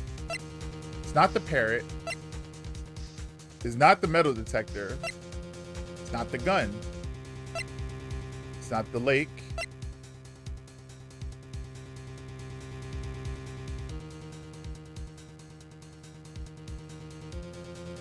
She's after the DL6 incident. I'm gonna just present the DL6 incident. This incident took place 15 years ago tomorrow, so tomorrow we'll see the completion of not one but two trials, thanks to the statute of limitations. However, I'm afraid the damage the DL6 incident has done will never be eased. Well, let me try Misty. She was a beautiful woman. I'm truly sorry about what I did. Huh? Sorry about what? I think I'll stay out of this one. All right. What could be Von Karma's motive? I already presented the letter. Let's present the pistol. Quite sorry. I have nothing to say concerning that. Wait, I don't have to present anything. What the fuck? I don't know why that opened up. What do you know about Edgeworth's father? He was a defense attorney without peer. It sounds trite, but it's true. Well, he may have had one peer now that I think about it. Your mentor, Mia Fey. My sister? Gregory Edgeworth was very disapproving of Mr. Von Karma's techniques. That's no surprise. Von Karma is an extreme man. Forged testimonies and evidence are nothing to him. The result, he has a perfect record in court. To beat him, Gregory Edgeworth tried to call attention to his methods. Motive. He was like, yo, this motherfucker's dirty. And he was like, yes, I am. Bam, bam, bam. Killed him. And he lost. And died in despair, as it were. I see. When Gregory Edgeworth was killed, the police called on a spirit medium. That was your mother, Misty Faye. I'm Gregory Edgeworth. I've been killed. The one who shot me was the bailiff, Yanni Yogi. Yet Yogi was found innocent. That's when my mother left us. Everyone called her a fraud. That's right. Everyone thought she was, you see. Yet, now that I think about it, it seems the one who lied was Gregory Edgeworth's ghost. Why would his ghost lie? Why would his ghost lie? Gregory Edgeworth must have known who shot him. I don't believe it. So you're saying he falsified his testimony? That Edgeworth's dad lied to protect his son? That's also a possibility. That's also a possibility. That... Okay, all right. Because I was pulling on the thread of Gregory protecting Edgeworth. He threw the gun. It shot Gregory. They're all dead in the elevator. I mean, well, Gregory's dead in the elevator. They're all knocked out. They get found out. The spirit medium comes and talks to Gregory. And Gregory's like, I can't say who killed me. Yanni did it. So he could protect his son. Maybe. Edgeworth's dad lied to protect his son. It's only a possibility, mind you, but a possibility nonetheless. Why would Gregory say that Yanni did it? If it is truly Von Karma who wrote this letter, then he would know the truth. He would know that Miles Edgeworth had accidentally killed his own father. He'll say as much tomorrow in court, I should think. He'll press that point until the court finds Miles Edgeworth guilty. Aw, man. But how could Von Karma know about Edgeworth's past like that? Even Mr. Edgeworth thought it was just a nightmare. That I do not know. Yet I do know that Von Karma is both persistent and a perfectionist. He may be seeking to falsify... He may be seeking to satisfy a grudge against Gregory Edgeworth by hurting his son. But the greatest... This is some diabolical shit. Look, you took in his son as your mentor, and now you're fucking him over double style? Like, why do you need both? Your legacy could have been, hey, I flipped your son. He was going to be a defense attorney like you, but now he's like me. And he goes spit on his grave or something. Why do you want to... All right, also, yeah, your son's a murderer. Tua. You can't dislike somebody that much for saying, hey, he dirty. You know what? Fuck him for fucking 15 years. He may be seeking to satisfy a grudge against Gregory. He may be seeking a grudge to satisfy... I wish the text was longer. It's hard to read it so truncated. He may be seeking to satisfy a grudge against Gregory Edgeworth by hurting his son. It's so much easier to read when there's nothing. It's like just floating text. I can't do it. Can I change the text size? Text box. Oh, transparency. Nah, let's go back. What do you mean? It was 15 years ago. Von Karma met Gregory Edgeworth in court, and Von Karma did win. But he didn't make it through the trial unscarred. What happened in the trial between Edgeworth's dad and Von Karma? Von Karma got the guilty verdict he wanted. He won the trial. But Gregory Edgeworth accused Von Karma of faulty evidence. And though he lost the trial, Mr. Edgeworth's accusation stood. Faulty evidence. It was the only penalty Von Karma had ever received in his career as a prosecutor. Damn. Gregory Edgeworth dealt a blow to his perfect trial record. Wow. It must have been quite a shock for Von Karma. He took a vacation for several months after that, you see. A vacation? Yes, an unusual event for the man. That was the first and last vacation he's taken in his many years of prosecuting. Really? He doesn't take vacations? Like go to the sea or to the mountains? Don't tell me he's never been to Europe. You have strange ideas about vacations, Maya. In any case, that was the only time he took a vacation from work. I believe the penalty upset him quite a lot. Bro is mad because he got a slap on the wrist. That's crazy. Odd. If he wanted to keep a perfect record so badly, why would he take such a long vacation? The long vacation was in red. What do we do, Nick? Von Karma is going to bring us DL6. You can bet on it. What if Mr. Edgeworth pleads guilty to DL6? I won't let him. Yes, Mr. Wright. I hate to say this, but even accidental murder is murder, you know? No, it's not. It's manslaughter. It's manslaughter. It's manslaughter. I know that. I just believe in Edgeworth's innocence. I can't believe he'd kill somebody. But Nick, Mr. Edgeworth admits it himself. His father must have lied to protect him from beyond the grave. I don't care. I know he's not guilty. Mr. Wright, if you say so, I suppose I could go check again. The police files might hold something of interest. Mr. Grossberg, thank you. I can't promise anything. In fact, I think the chances of finding something are slim. I understand. The police materials. All right. Let's go to the detention center. Is there anything more to talk about? Nope. Back it up. Let's move to the criminal affairs department. There we go. There's hardly anyone here. Everyone must be out looking for the old guy, Yogi. Ah, it's you. I don't think Gumshoe will be coming back today.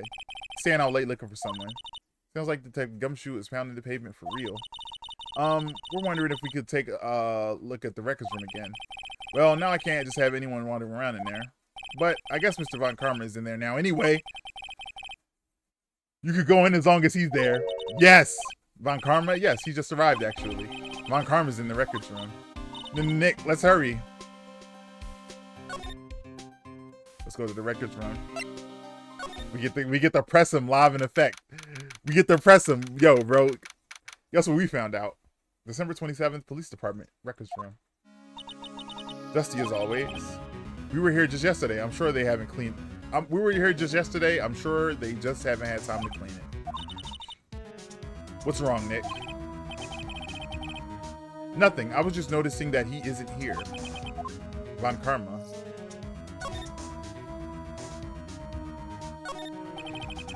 Cabinet where they keep evidence for current cases. Some of the things are obviously murder weapons. Others are question marks.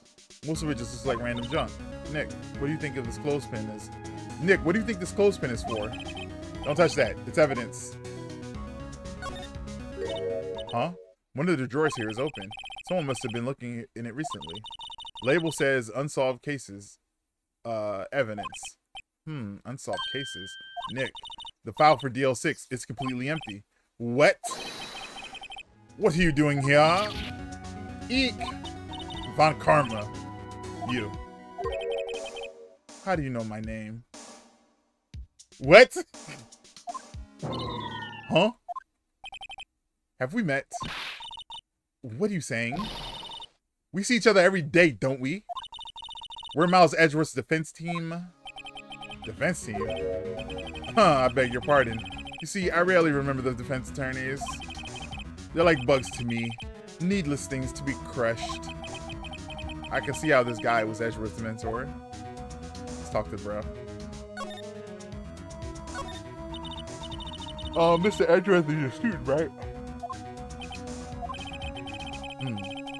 A romanticist who still can't shed a romanticist who still can't shed that veneer of amateurism. Just like his father, always second rate. Mr. Von Karma, you had an axe to grind with Mr. Gregory Edgeworth, didn't you?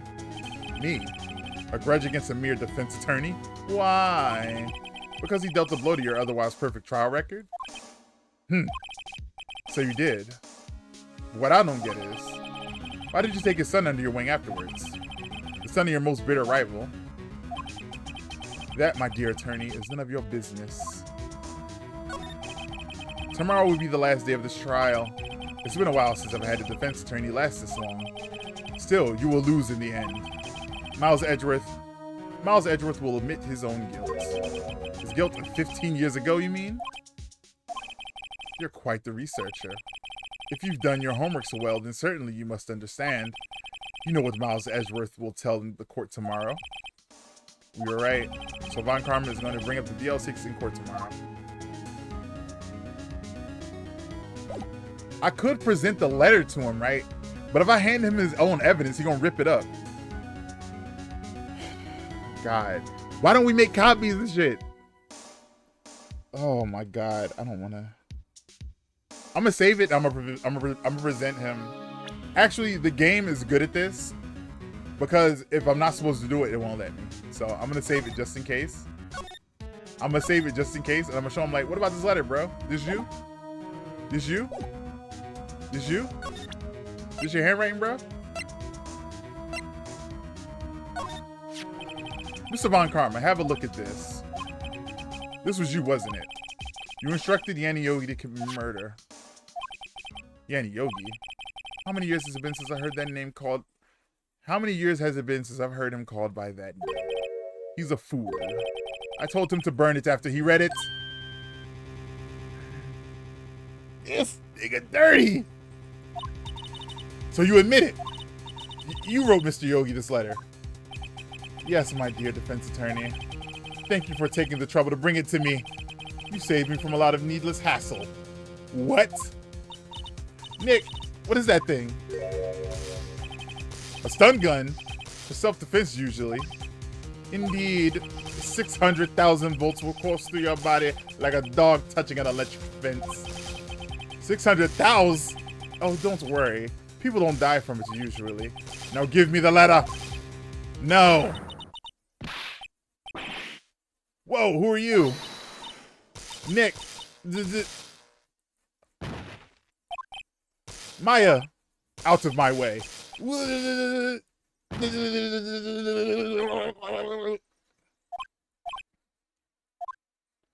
Bro tased us and stole the letter. Oh, he got us. The letter's gone, of course. And he took the DL6 evidence, all of it. Back to having no clues. Wait, Maya jumped first. Maya, is she okay? I wonder if her getting electrocuted turned her into Mia. I wonder if the electrocution was like, she's in danger so bad, and she's like, oh no, Mia's here now. Maya, open up your eyes. Maya! The letter, did he take it? Huh? Oh yeah, are you okay? I couldn't stop him. I jumped as fast as I could, but one shot from that thing knocked me out cold. I'm useless. I'm no good as a lawyer or a medium. I can't even call my sister. Not even now when we need her the most. I wish I hadn't woken up at all. No! Don't say that. Maya. There has to be some way I can help her. I better do something about her self-confidence first. Maya. She's holding something. What's this? A bullet? DL6 incident evidence number 7, taken from the heart of Gregory Edgeworth. I remember. Von Karma was holding this when Maya jumped in. Von Karma was holding this when Maya jumped in. Taken from Gregory Edgeworth's heart, still bears clear ballistic markings. I'll prove to you, Maya. I'll prove it to you, Maya. You're most definitely not useless. I'll prove it to you in court tomorrow.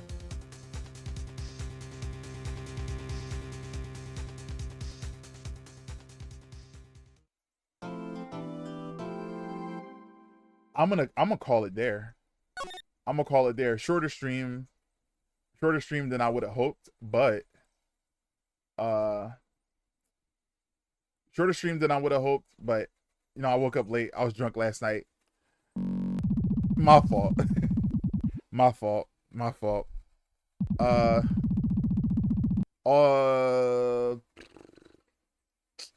Let me see if it's somebody to raid.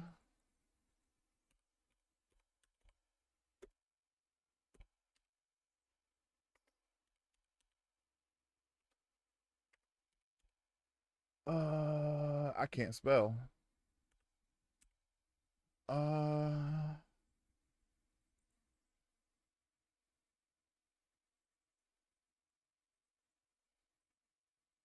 uh,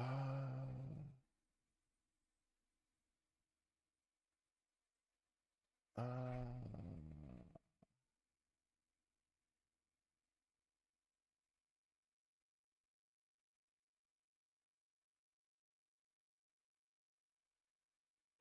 shit. There are quite a few people to raid. There are quite a few. Uh, we gonna hit up Slanko Bomb. We're gonna hit up Slanko Bomb. Uh, I think she played retro games mostly. Uh,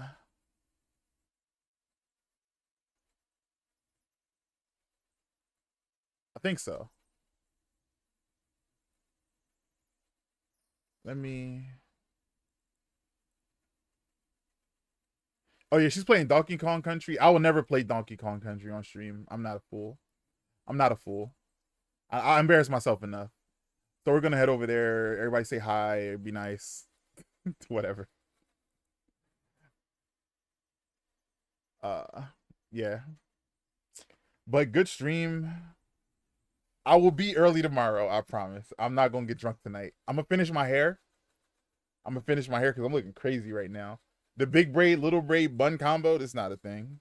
That's not a thing at all. So yeah. Thank everybody for stopping by. But yeah, let's get out of here.